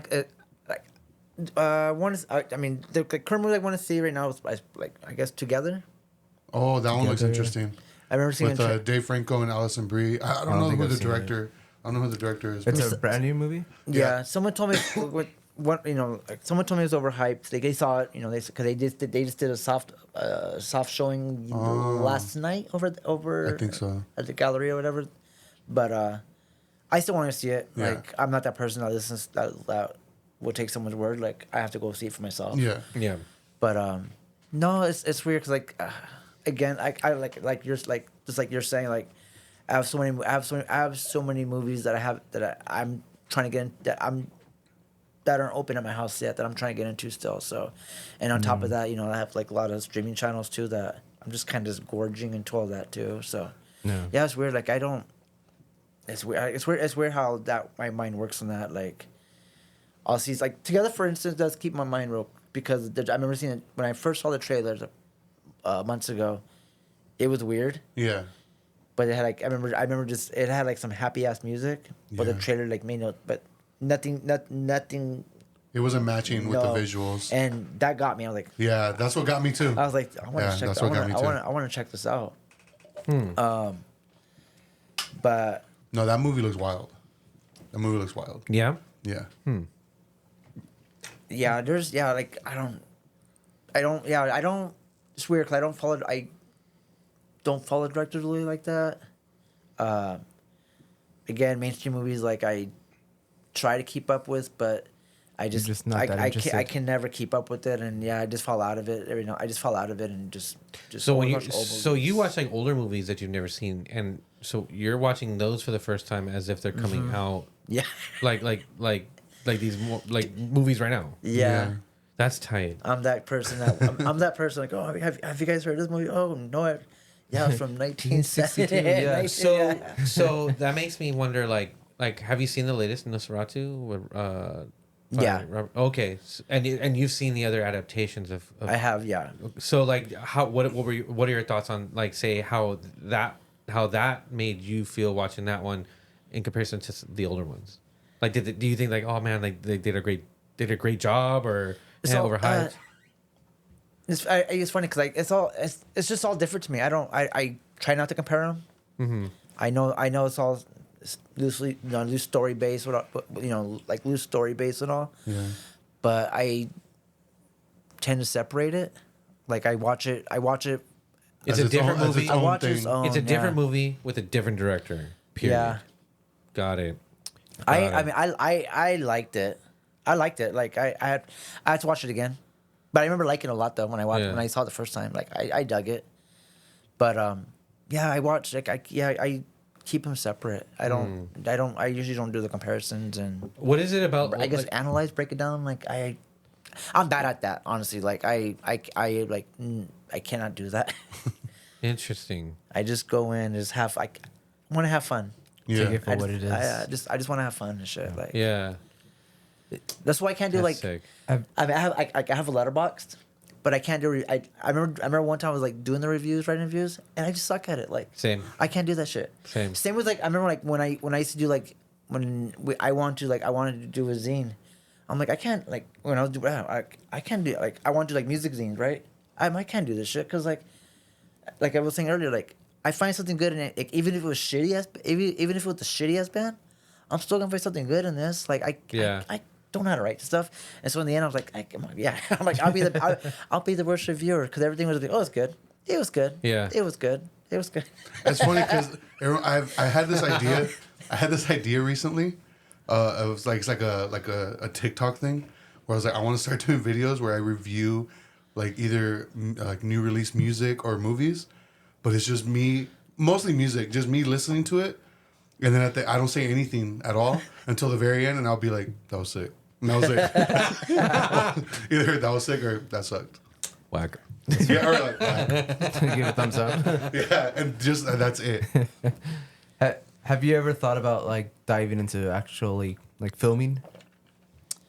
No, no. I like writing. Like not lately, not in a while, but like I used to like writing a lot. But just like that's something else. That's something I don't think I could do. I don't know. I probably could, but yeah, I just But like you're saying, you don't analyze, so you're not looking at things from like the oh man, like the cinematography on this, you know, the lighting, you know. Yeah. Like you don't look at it in those terms. very rarely do I do that. I think like music maybe. Like I might do it. Like that's because I'm a music head, so like Yeah. the music gets me. I'm more I think I just like to be entertained. Like I like to have like I watch them because I want to have fun and That's tight, I dude. don't. That's yeah, tight. it can't That be is hard. tight. I can't do that. Yeah, it's more weird. Yeah, no, and it's not weird. I think it's more honest. It's more genuine, you know. Yeah. Like of like an appreciation and a passion for it, you know. It's the final result in its entirety, and the way that you're describing like how you appreciate it. Yeah. You know, like you're not looking at it from a critical like perspective. You know, Yeah. you're not analyzing it in a way where you're like, I like this, but you know the story was weird, the writing like sucked, or you know. Yeah, it's when I read articles or like cinema books, and I'm reading the breakdowns of films like I had seen or whatever. It all makes sense to me. Like, oh yeah, like I get like I can understand that. But if I like on my like You don't think about it like for that me to up do front. that, no, I can't. No, I don't. My Like brain, if you hear it from somebody else or you read it from somebody Yeah. else, you're like, "Oh man, that makes a lot of sense. I didn't know that. That's cool." That no, it man." makes sense. No, exactly. Yeah, and you're like, "Oh, that's cool that they do that." Like you know, and then where you could see them do it in other films, and you're like, "Oh, I know what that is." that's that's why my brain Yeah. works. I'm like, oh yeah, I know you talk about. Oh yeah, Yeah. it is like that. Or yeah, I do. You know that does make sense. Yeah. But you're not sitting here looking at it like no. So, that's why I love like going on like after I watch a movie that I really like, you know, if something stands out to me or I have questions or whatever, like I'll go on like YouTube because it's like there's people on there like that's why when I was telling these fools like, bro, you guys should do a podcast because like the way that people can just really just kind of look at it in the different like like components and break them down individually and then give like a really good like commentary on what worked well, what they liked about it, and I'm like, oh shit, I didn't think about it like that, you know, and like it's really interesting. But I never watched it like that up front. It's always like, man, that was cool, you know, like I think hanging out with these guys kind of ruined movies. For me. Yeah. No. No, there's another thing because I do the same thing. Like if there's a movie where I'm like I'm really mind blown by it, but I'm like I want to like I need to know more about this. Like I want I want to get more in depth. Cause like again like 'cause my brain could process that, but it's like I'm still retaining it or like but I can go somewhere and read it. I can find it or talk to someone, and when that happens, I'm like, yeah, this is what I'm talking about. Yeah, I was thinking that. Yeah, Yeah, that's a good way to put yeah. it. So, oh man, I didn't think about it like that. That's true. I gotta watch that movie again. Yeah, no, dude. I'm kind of the same way. You know, I'm more critical of movies that are about topics that I'm like more like well versed in. You know what I mean? Yeah. But otherwise, I typically go into it just trying to kind of just face value kind of situation. You know. Yeah, I don't know. Like I like old movies. You know, I grew up like around older people who always played older movies. You know, so I have like a knowledge and a love for them, but not in the same way how I hear like how you guys talk about it. Like it's really cool because like I'll want to watch like some movies. I'm just like that looks too old. You know what I mean? Like I'm just like.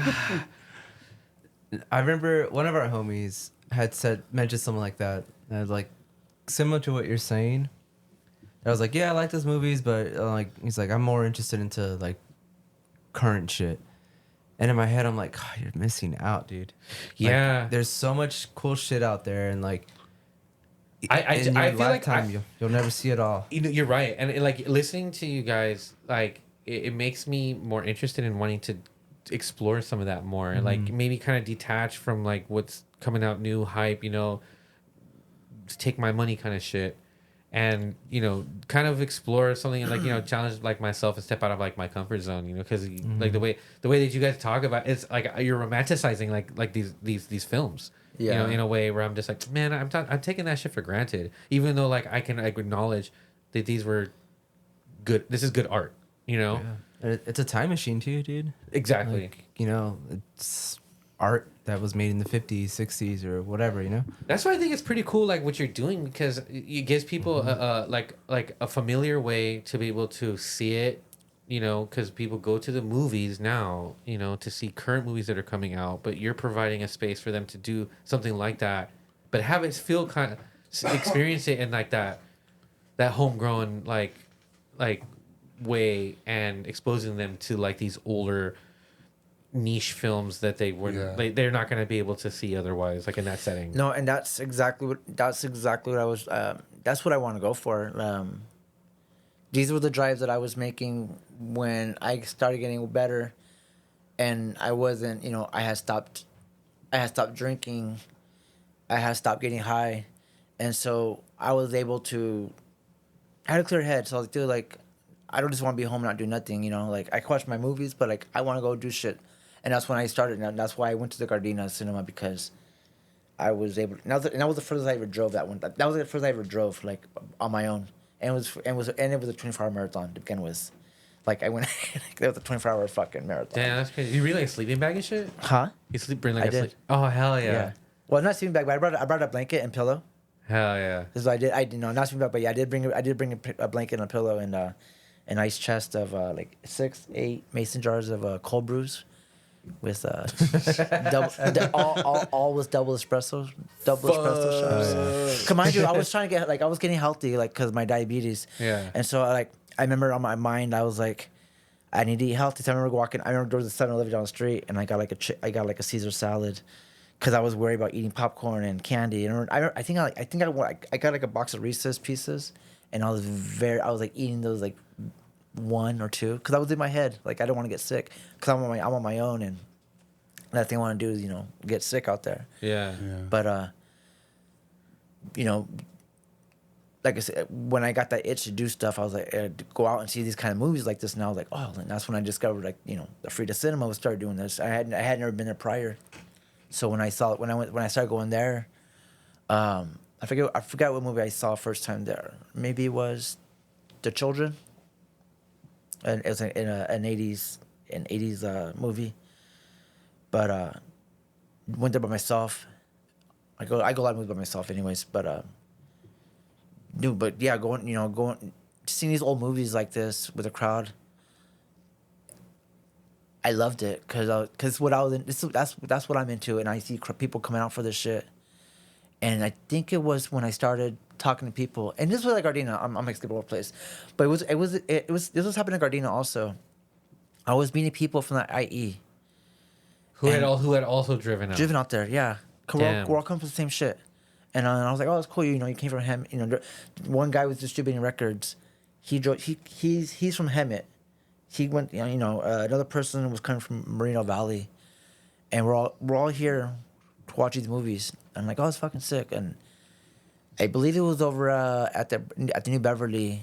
We went to go see. I think it was on my birthday. Me and my wife went to go see Rock and Roll High School. Hell yeah. Dude, that's fucking A midnight, Hell yeah. a midnight screening. That's sick. It was sick as fuck. I believe that was on 35. Damn. And the people in line were from Moreno Valley, and I think I just joke. I was half joking, but being half serious. I'm all, if I could do a screening of movies like this in Riverside, would you guys come out? And they're like, well, what would you do? And I was like, oh, I don't know. Like, I would want, I want to do screenings. Like, I would like to do this. I'm like, if you did it, like, if you could do this, yeah, we'll come out. Like, yeah, we'll come out. Like, because they were saying that, it'll be a shorter drive, obviously. Yeah, you see a need for. There's obviously a market for this. Yeah. Yeah. And there's nowhere that's supplying like the access to it in the same. And I might have been, my timeline is all over the place, but I believe I was already talking to my friend from Cedar 16, so the idea might have already been there to bring him out to Riverside. Yeah. And I'm pretty sure I might have pitched that, like, Yeah. I know someone who does films. If I did this, would you come out? Yeah. And just hearing the yes, you're like, oh yeah, well, And when I mentioned where I was gonna, I don't even think the grind even knew about it, or I hadn't even asked him yet, but I knew I wanted to do it at the basement. Oh, you had already like. I had a set. You pictured it in your head. Mm-hmm. That's tight. I already had it where I wanted to do it there, and they knew what I was talking about. So I was like, cool. People already know what the spot is. Yeah, and people trust that place. Yeah, and so like I said, they've been there for a long time. Like Yeah. I was playing there when I was in my old high school punk bands back in the early 2000s, and they're great because they've hosted all sorts of events there. But I don't think I'm sure I don't know. I could be talking my ass, but I had never seen someone do what I'm doing there in the basement, as far as like the whole theater like thing there. But when I did the first, when I did the first event, they loved it. When I did the second event, they loved it again. And from that point on, after that, that's like, you want to do this monthly? Only after 2 of them. Yeah. And I mean, no, yeah, you're definitely doing something that people want. I sold out the two. I sold out the 2 first events. I think the max capacity in there is like, I think we said 70 at first, but I honestly safe wise 60, 60 maybe in there. But that's fucking cool. I was like, dude, like everyone's coming down, and it was cool because a few of them were my friends, but the rest I didn't know, and that's what was fucking cool. Cause I was like, oh shit, like. People are like, I remember being scared because I was like, oh, this is crazy. Does dude. it feel like playing a show? It does, because you have that same adrenaline. That like the anticipation leading up to the day, the working it out in your head. The only difference, like, I don't have an instrument on me, and so I'm hosting it. You're acting as like the And I remember I had all this I was like preparing before, like what I was gonna say, how I was gonna go out, and I remember when I went on stage, I was like. it all just left. So you have an introduction before the movie? I'm trying to. I'm still working on that. I mean, yeah. I'm still working on that because I can imagine it's pretty nerve-wracking. It's one of the things it's one of the things where I feel like dude, like, it's funny because at work especially at work, because you're just in your head all day. So I already I feel like I'm like, oh, I know. Same thing was today here when I was getting ready to hear. But my brain works that way. Like I'm preparing for what I'm gonna say, how I'm gonna do it. And then when it happens, like, Yeah, it's gone. It's gone. Like, I don't just. I do that too. Roll with it. I do that At that too. point, just roll with it. But at the end of the show, I remember the first event. After the show, we went to my friend's house and we celebrated because it was the first event. Every year partied, and everyone's like, "Dude, you did great. You did great." And I was like, I remember like, really? Like I fucking froze. Yeah, like in my head I did. In my head I felt like I froze, but it worked. It worked. And people complimented, thanked me. Like, but I think the best part was people were like, "Dude, it was the first time I seen this movie. First time," and I was like, "Fuck yeah!" And you were the guy to do that. And I was like, "I do that." And That's dope. Second event happened, same thing. Yeah. Second event was same thing. And I thought that was like my test because it was, again, it was a British horror anthology movie that I didn't think people knew well enough. But I think what it was because it was also called Tales from the Crypt. So I think some people thought it was probably the actual Tales from the Crypt. Yeah. But it still works. Like people still came out though. That's what I thought it was. Well, yeah, see. But people still came out. You know what I mean? Yeah. It's awesome because like I'm bringing like that's what I want to do. I want to bring stuff that people aren't familiar with. I want to do stuff that what gets me going when I leave Riverside and go to the movies over in LA or Orange County or anywhere else. Like I'll make a drive to the movies. I want to do that. I want to do that for here in Riverside. Yeah. I think my most bizarre test was when we did a 420 event with 16 millimeter, and we did Reefer Madness and Sex Madness. That was my first double feature back to back. It was my lowest attendance, but it was fine with me because I was testing because it was basically a test because it's from the 30s.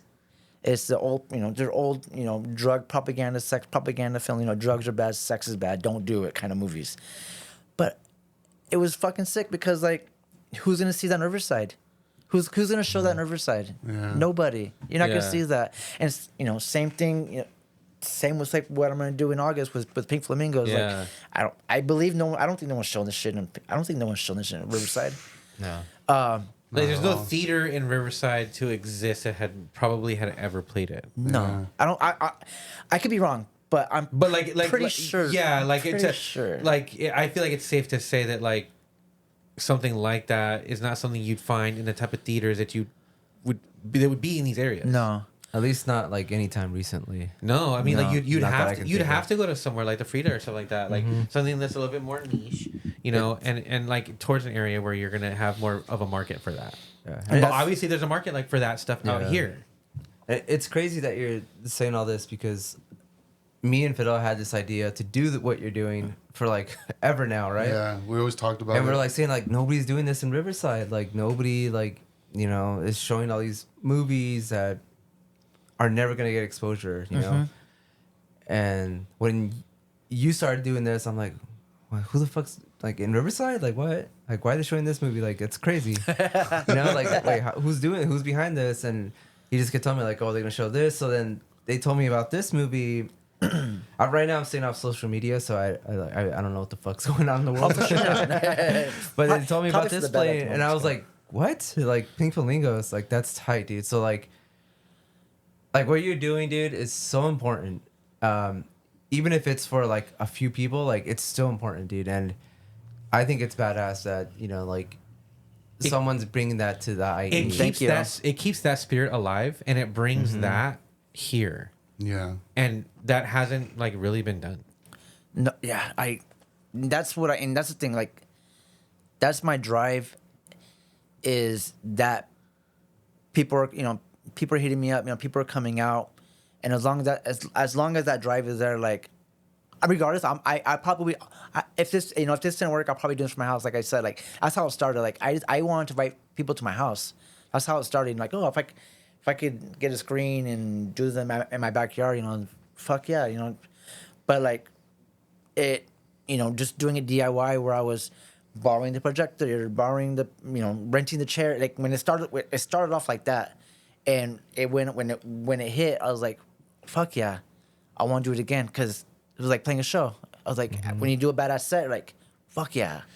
Next show, let's book another show. Yeah. And the same Like same, that rush that you Yeah. get from it. Yeah. and the same, and it was the same thing. And it's cool because like I treat this shit like a show. Like you're seeing when I brought a when I flyer. do the posters, when I do the flyers, like that all comes from my experiences going out. For a really good example is I used to go to a comedy show in LA called The Meltdown, and it was I believe it was on Wednesday nights. I believe tickets were maybe $5, $10, $15. I forget. It was cheap as fuck. It was hosted by a couple comedians. The MSTK 3000 host, the later one, Jonah Ray, and Camille Nanjiani. They would, he's not part of the Mystic Science Theater, but he was, he's a stand-up comedian and actor now today. Yeah. But they used to do these comedy shows in the back of a comic book store, and it was sick because you go in the comic book store, the Meltdown Comics, you walk in, you go in the back room, and they had I believe it was like fold-out chairs, small-ass stage, but all the big comedians, like comedians you can have, like fucking $10 for all this? This is awesome. At the end of the show, you go outside, and there was a guy out there. He would screen print posters of the event and sell them, of the show, of the comedy night show. And I have most of the posters today. Like because they were awesome. It was always awesome artwork. Like even if I didn't go to the show, I just bought the posters because they looked fucking cool, and I always thought that was rad. I'm like, that was sick, and I took that idea and used it for what I'm doing now.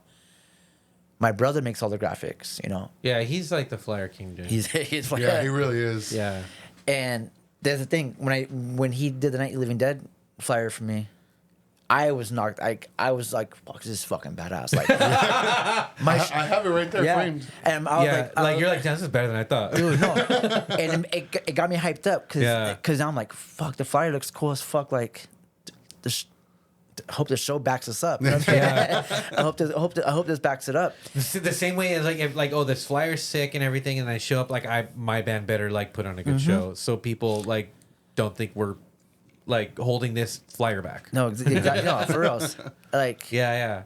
and he knocked it out of the park with that. Like, I got so many compliments and so like a lot of like just cool feedback on the flyer, and that's why I'm like, I told him too. I'm like, you're gonna do all my. This is before I found I found out I was gonna do monthly. So he's probably he's gonna find that out soon. But Surprise!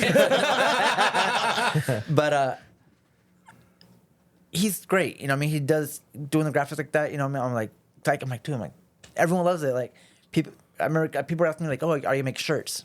And I'm like, no, but that's not bad. That's a look. People want shirts of this. I'm like, okay. No, dude, that was gonna be something I was gonna mention, and like we have somebody that we could totally connect you with, dude, from Riverside.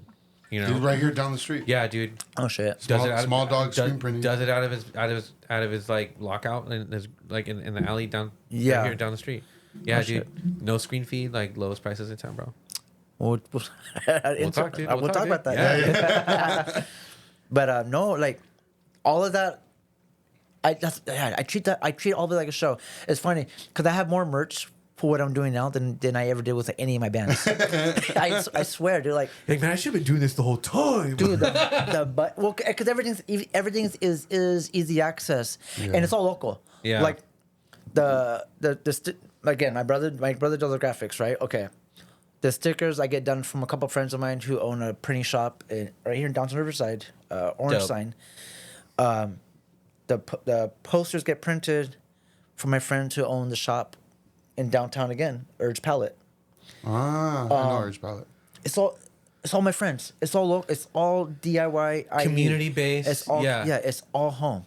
And then my home base that I do it from is here downtown at Back to the Grind. Yeah, and it's you hands on and your peeps like that are putting it all together and holding. And it I down. just live down this freeway, like, and I don't have to go far for anything. And everyone's supportive down, and my resources are there. And I think the button's the only thing I forget who I ordered the buttons from, but like, cause he's not from around here. I mean, I found someone close to be cool, but it all works out though. And it's crazy cause like, I remember joking about that. Well, first I joked about that, the sold out show. I'm like, I fucking sold out a show. I'm like, I could have never sold out a show with my band. It's fucking like, people are coming out for this shit. I was fucking nuts. I'm like, this is the most people I've ever had for my own show. And it's a movie. Yeah. And you know, same. And when it came with the merch shit, I'm just like. And what's awesome is you can't get sued by the people who made these movies, dude. You know, for like you can't get sued by the people who made these movies. You know what's funny about that is okay, so. Oh. Yeah. Shit! Really? No. It's a learning thing. So the Night Living Dead was easy because it's public domain. Right. I forget. I don't know the rules or laws are on the public domain. It's thing. like I forgot how many years it is. it's like so many years because I just saw like I have like this server that I pay for, and I saw that there's like a Bambi horror film, and I was like, oh, Bambi made it to public domain. So that was easy. Okay, cool. I believe Tales from the Crypt was the same way. These movies the first 4 movies, no 3 movies first. The first 3 movies I did were public domain movies. Mm-hmm. When I did Suburbia, that's when I was like, cause I was solo. My friend wasn't there for that one, so I was gonna do solo, and I did that DVD. I did that DVD screening. I wanted to be careful because for that reason, I don't want to get the shop in trouble, and I definitely don't want to get me in trouble. And a friend of mine reached out to me and goes, "Hey, there's a distributor in Texas that has has this movie that you can rent a license from." I was like, "Oh, really?" Because I did not because I didn't know how to go about this shit. Yeah, I could do it this way, but again, I don't want to get in fucking trouble. Yeah. So like, okay, so I wrote to the distributor, and then I'm like, "Hey, I want to screen Suburbia. I have the DVD. How can I go about this right way?" And I described what I did.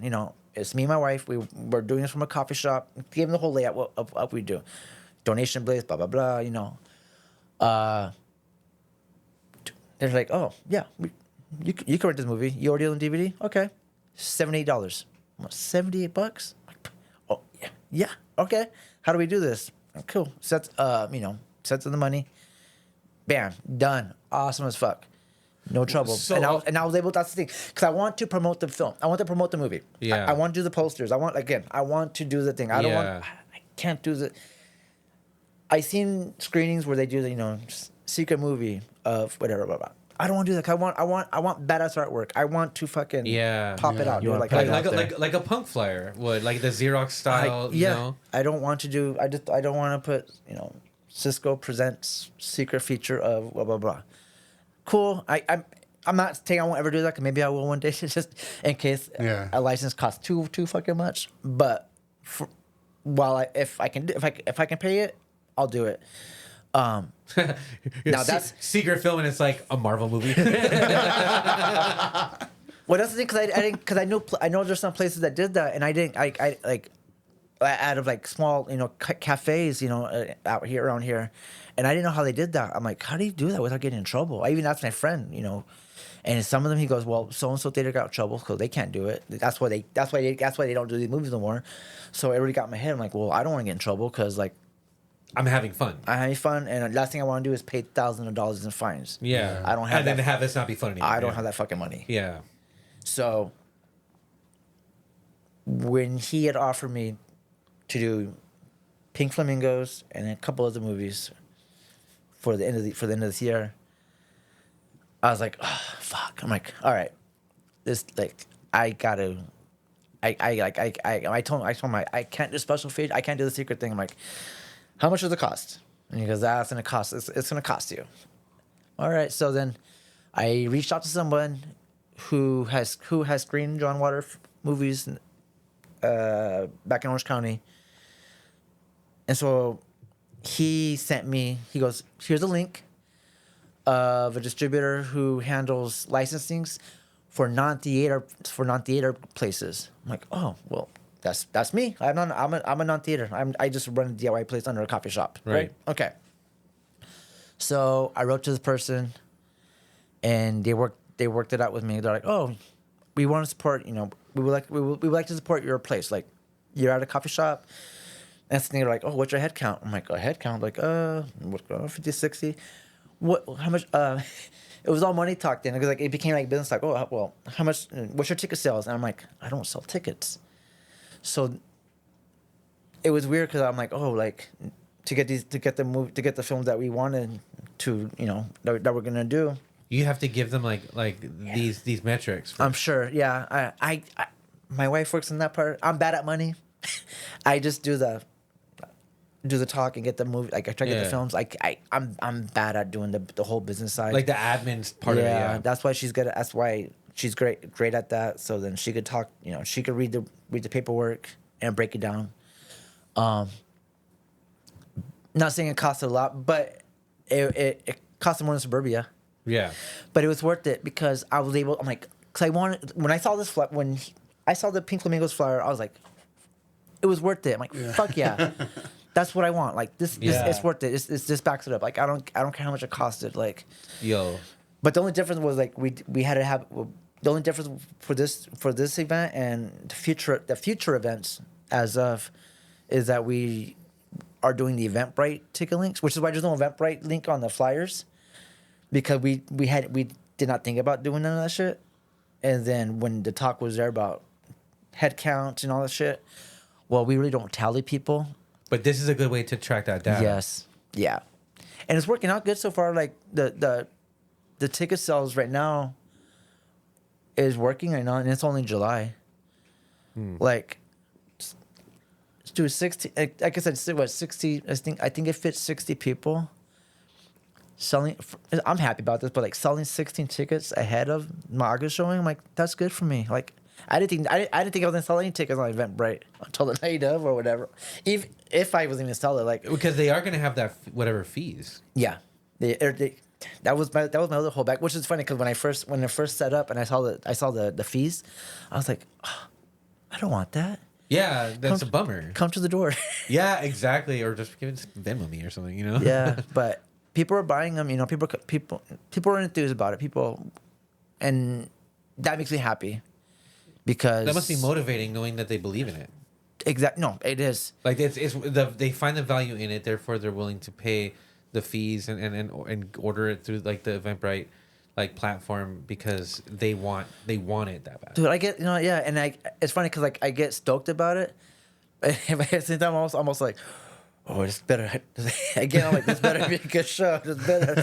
I hope. Yeah, but that's natural. No, it is. Yeah. It is natural. It is. Again, that's how my brain. Like that's how my brain works. So like that. But that's the only difference is for this one. Because even my wife made a joke about it. She goes, "Well, you're not," because it's DIY still, but when the Eventbrite and all this stuff happened, she was like, "Well, you're not DIY no more." I'm like, "No, we're DIY still. We're still DIY. We're still." Yeah. But. It's a formality. It's a game that you have to play in order to accomplish like the end result, And I don't think it's a lot to it's not a big compromise to just have to be like, I want to screen these movies, to promote these movies in this part in this part of the world where we're discovering there's a market for these movies, and if we're gonna collaborate together on doing this together. Then it is in my best interest and everyone's best interest to go through these platforms, and like that platform is just going to like tack a fee on so that they get their cut of like hosting that, And for me it's worth it. It is, and it's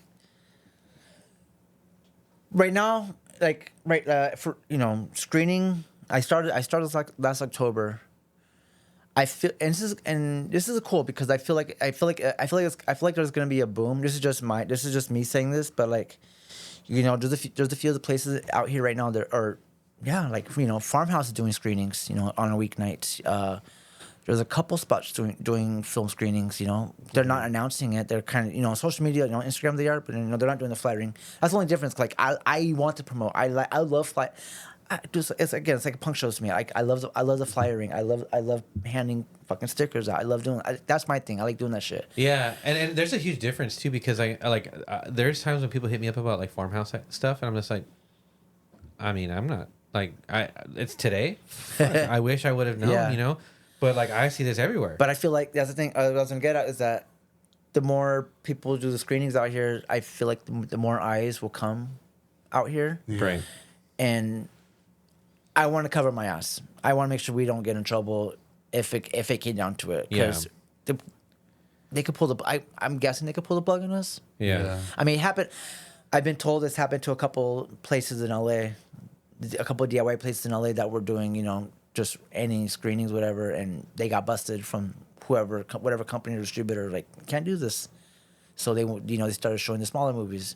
Yeah. But like, and I could do that too. But I also like having, I want to do a John Waters movie, but I want to do that properly also. Yeah. And you don't want to do the movie that like everyone's gonna do, like Hairspray and shit like that. You want to do something different. I want to. And this will be a fun one to show too. So this is your next one. Yeah. What are the ones that are coming up after this? So this one's Do you have those in mind already? Yeah, I do have it in mind. I'm not gonna announce them yet. I'll probably announce it at the night of the event in August. Okay. Because I want to double check with my friend, make sure he got the print still. If not, then I'll go solo, and that'll probably change. I'll probably have to change my plans on that one. So you're gonna tell us off mic. No, I can't. No, I will. I'll tell you off mic. The mics are off already. Yeah. It's not recording. The bun's red, right? For real, no. But that's the coolest learning thing that I've have experienced so far is licensing and shit. Yeah. Is licensing that stuff. I honestly never even thought about that. Like the whole every conversation we've had about like possibly doing something like this, I never even thought of that being an issue. Yeah. Well, I'm not gonna mention, but like the movie that you and I were talking about doing together a while back. Did you actually not just you, but you too? Yeah. And I can remember. I remember in my head because I remember I was sketching when Ripperside Cinema was starting. I was sketching ideas like okay. I had met you guys and I was very enthused, like, a movie hardcore punk podcast. Fuck yeah! So I remember just sketching up. I remember having people who I wanted to collaborate with. You were one of them. There's another podcast from the IE. I think they are. Anyways, but they're another movie podcast. But I was like, okay, I'm gonna get this person, and the movie you want to do. The person I'm talking to that licenses me this actually has that movie. Yeah. So I was like, oh, okay, well, in the future, I was like, oh, we could do this then. Like, this might, I know how much it costs now. I'm like, oh, we could do this. Yeah. And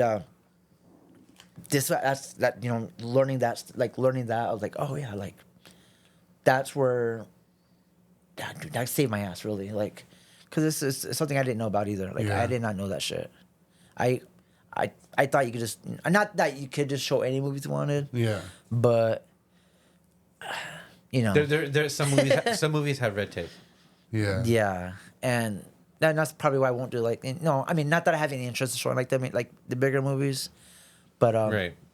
Do you have any like ideas of like because the where my mind goes for something like this, it'd be like, oh, so for Christmas I would want to do like a cool like Christmas thing, or like for Halloween, like do like not like a Hocus Pocus, but like maybe like an older like movie that no one knows about that's like very either scary, spooky in nature, or like directly comments on like Halloween in some way or something, themed out or like themed out, since it's seasonal and like some seasons are spaced out by like maybe a couple to a few months apart, like I said, Halloween and Christmas being like two like low hanging fruit type events. Yeah, you know what I mean. Like, have you thought about like ideas of like what you could do, movies you would do? My brain has been working like that now that I'll be doing it monthly in October. Okay. Like once it starts in October, like it's already started. My brain has already started like that. Like even like thinking of even movies where I'm like, oh, like this movie, this movie's having its anniversary, or just little things like that too. Like I like that. and like movies that are coming with anniversaries. The theme, the themes, the Christmas. Christmas is the one I'm. Or like if an actor had passed away, like in memory of this, this icon or whatever. This is the one I'm gonna screen. Yep. I mean, That's honestly, sick. like that, this year we lost David Lynch. Yeah. And that was, this is before licensing, but I remember before I was like, "Oh, I wish I could do one of his movies, like, because I love the stuff. And I'm like, I wish I could do one of his movies, but I was like, don't want to get in trouble. I mean, for sure. Yeah. Yeah. I knew a few. I know there were some like places that were doing it, but they weren't advertising it. And again, I want to make stuff out of it. Yeah, because you want people to get the build. You want to build that anticipation, like a punk show. And plus these flyers, because I mean the flyer for the show that we have coming up next month, like your brother did that, and it's like, it's hard not to get hyped. Yeah. No, when you see it, like the wording on it is perfect. Epic return of, like all the key components are there to get somebody excited. Of course, you want to be able to put it out there like that and get more spectator interest and stuff. But then you're gonna also draw in eyeballs from the people who are gonna be like, "Hey, that's not yours." Yeah. Yeah.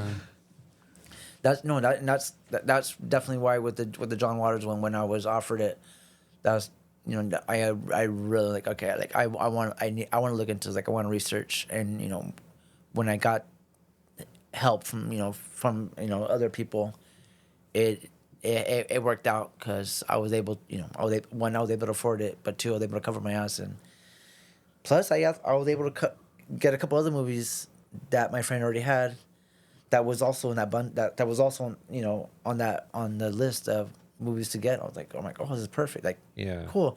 And then of course, like I said, I was scrolling through all the movies. I'm just like, oh, we can get this one. I'm looking at my collection, and I'm looking online, like, oh yeah, I could do this, I could do this, I could do this, I could do this. Just because I go solo, for the nights, for the time that I have to go solo, you know what I mean? Because it's gonna happen, I'll do solo screenings, but so I'm making sure, like, okay, that just make sure I can do all this. So, and it's cool, like, it's. They don't always have to be solo. You No. got us, dude. Yeah. Or no, that's the thing. 2026 is when is when the idea is really gonna happen, because this is kind of a late start, sort of. October. Yeah, Like I said, yeah. the idea Yeah. start October, so I'm kind of just rolling with what's left of the year. But really, I've been. This is just the appetizer. Yeah, it is. I've been really in my head about what to do starting next year. Like, just going through ideas. Damn. Jotting ideas down, what I want to show, who I want to collaborate with. I have people reaching out to me that want to screen their movies. And I'm telling. And it's funny because I'm telling them I'm not a real, because I think they assume I think they assume I'm a real theater. So I have to tell them, like, I'm out of a basement. I have a digital projector. Like, I don't have, like, Damn. I'm not a theater. Like, I don't have these things. Yeah. So I want to make sure that they know that, and I think they're down about that. They're so cool about that. Like, no, like, we want to come down there, and it's cool because, like, it's just something new for me, and I think it's definitely what the people who I'm talking to, it's definitely gonna be new for Riverside. 'Cause I know for a fact that Riverside is who I want to bring out here. Definitely has not happened in Riverside before. Have you thought about maybe replicating with Ripperside Cinema Galore what you had mentioned earlier about, like, how you saw the one movie and then the Dickies played, to where something similar to where you have, like, you're screening your film and then maybe have, like, a band. I have or a two band play. Yeah. I've been asked that, but I've been asked about bands and movies playing. I don't want to do that yet. It's a cool idea. You're still kind of like feeling it out, like, Feeling it out. what can work. Maybe the space isn't big enough right now for something like that. Yeah, and because I'm still working on, like, it's again It's 60 capacity. It's yeah. a blueprint. It's a blueprint thing how to do that. Yeah. I mean, because I have a couple. I want to bring because I do all the playlists, right? So I build a playlist on my phone and tie it into whatever movie's happening. So I build a playlist based on what movie is gonna happen.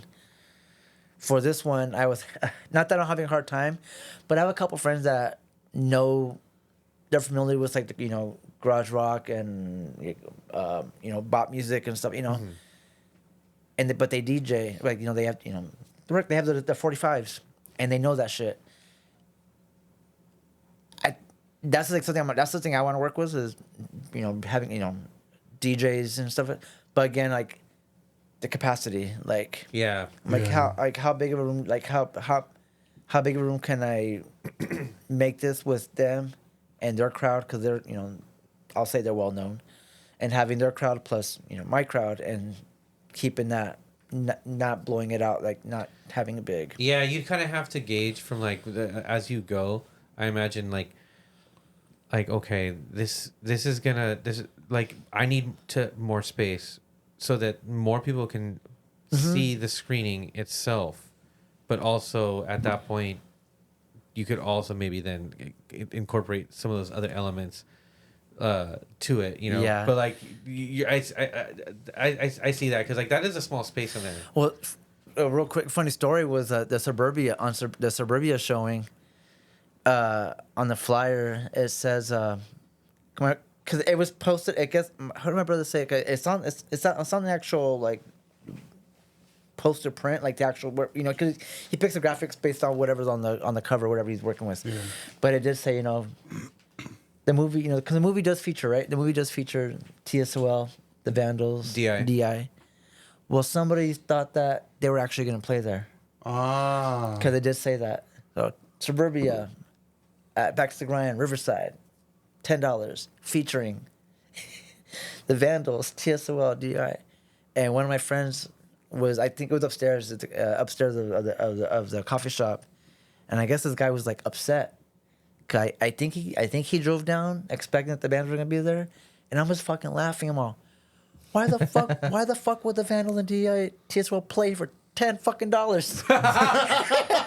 a coffee shop in the basement? Who's gonna play here? Who's gonna play here? Like, that's fucking ridiculous. That's funny. That's hilarious, dude. Same thing with another one. Same thing with I think it was a Tales from the Crypt screening. A couple came downstairs. Like, there's no crypt keeper in this. No. It's fun. It was the couple came downstairs. The guys, from what I was told, the boyfriend was like all happy, like stoked about coming down. Like, oh, his girlfriend wasn't, because I think his girlfriend. I think what she said along the lines was like, "This isn't a theater." Oh. And I'm like, thinking about, like, what would you expect? An AMC? Like, an AMC? Yeah. You're walking down the basement of a coffee shop, like the seats don't recline. Yeah. My popcorn wasn't even $10. No, but the thing, like, when I heard that, I was like, oh, that's my first Yelp review. That's not a real. Not even a theater. Not even a theater. I'm like, I'll take it. You're like, oh, cool. But no, fuck you for coming. The Suburbia one was funny. I was like, why would the Vandals? That's fucking funny. Why would they play for $10? Yeah. For real. But I was like, dude. So it was funny. I think even the Reefer Madness and Sex Madness, because on the original box things it said adults only, and I remember people were asking me, so is it really adults only? I'm like, what are you talking about? I'm like, if you want to bring a kid, so like if you want to, I don't mind, I don't care. Well, it says on the flyer adults only. I'm like, oh, that's for the graphics. That's what this is shit I don't think about. Cause again, my brother does all the graphics, so like I just let it go. Like, whatever you want to do. Yeah. No holds barred. You do it. It's the canvas. He's the artist. Yeah. But it's when it gets out there and I hear the feedback and stuff. You're like, I didn't consider that. Yeah. But it is what it is. It's funny. Like, that's tight. That's tight. Well, I want to say thank you. For joining us on this episode. I've been wanting to have you on for a while. It's just kind of finding the timing for it. Yeah. And it's just funny because like. The timing is kind of perfect because we're having your brother next week, so that's so funny. Yeah, but I had asked you what about your band because lately we've been ending episodes with songs. Did you have a song that you would want me to play from it, or just dealer's choice? Ooh, it's funny. I was thinking about that. And then as soon as I got to the truck and on my way over here, I was like, oh, fuck, I didn't play the CD. I heard it. I was listening at work, but I was like, I didn't go back listening to it. Because I was so focused on looking for the CD for you. Because because I had my distro box, but apparently I left it over at my in-laws' house. So it's dealer's choice. Dealer's choice? Okay. 'Cause I have it pulled up. I have it connected. Okay. So we're going to end the episode with the song Shotgun Blast to the Face. Hell yeah. Yeah. Yeah. All right. Well, like I said, thank you again, and dude, I'm so down to have you back Hold on. on. Oh, for sure. So for those who are listening, the screening for Pink Flamingos is Saturday, August 16th at Back to the Grind, hosted by Ripperside Cinema Galore. Thank you for coming. Check out the flyer. We love you. Thank you guys very much.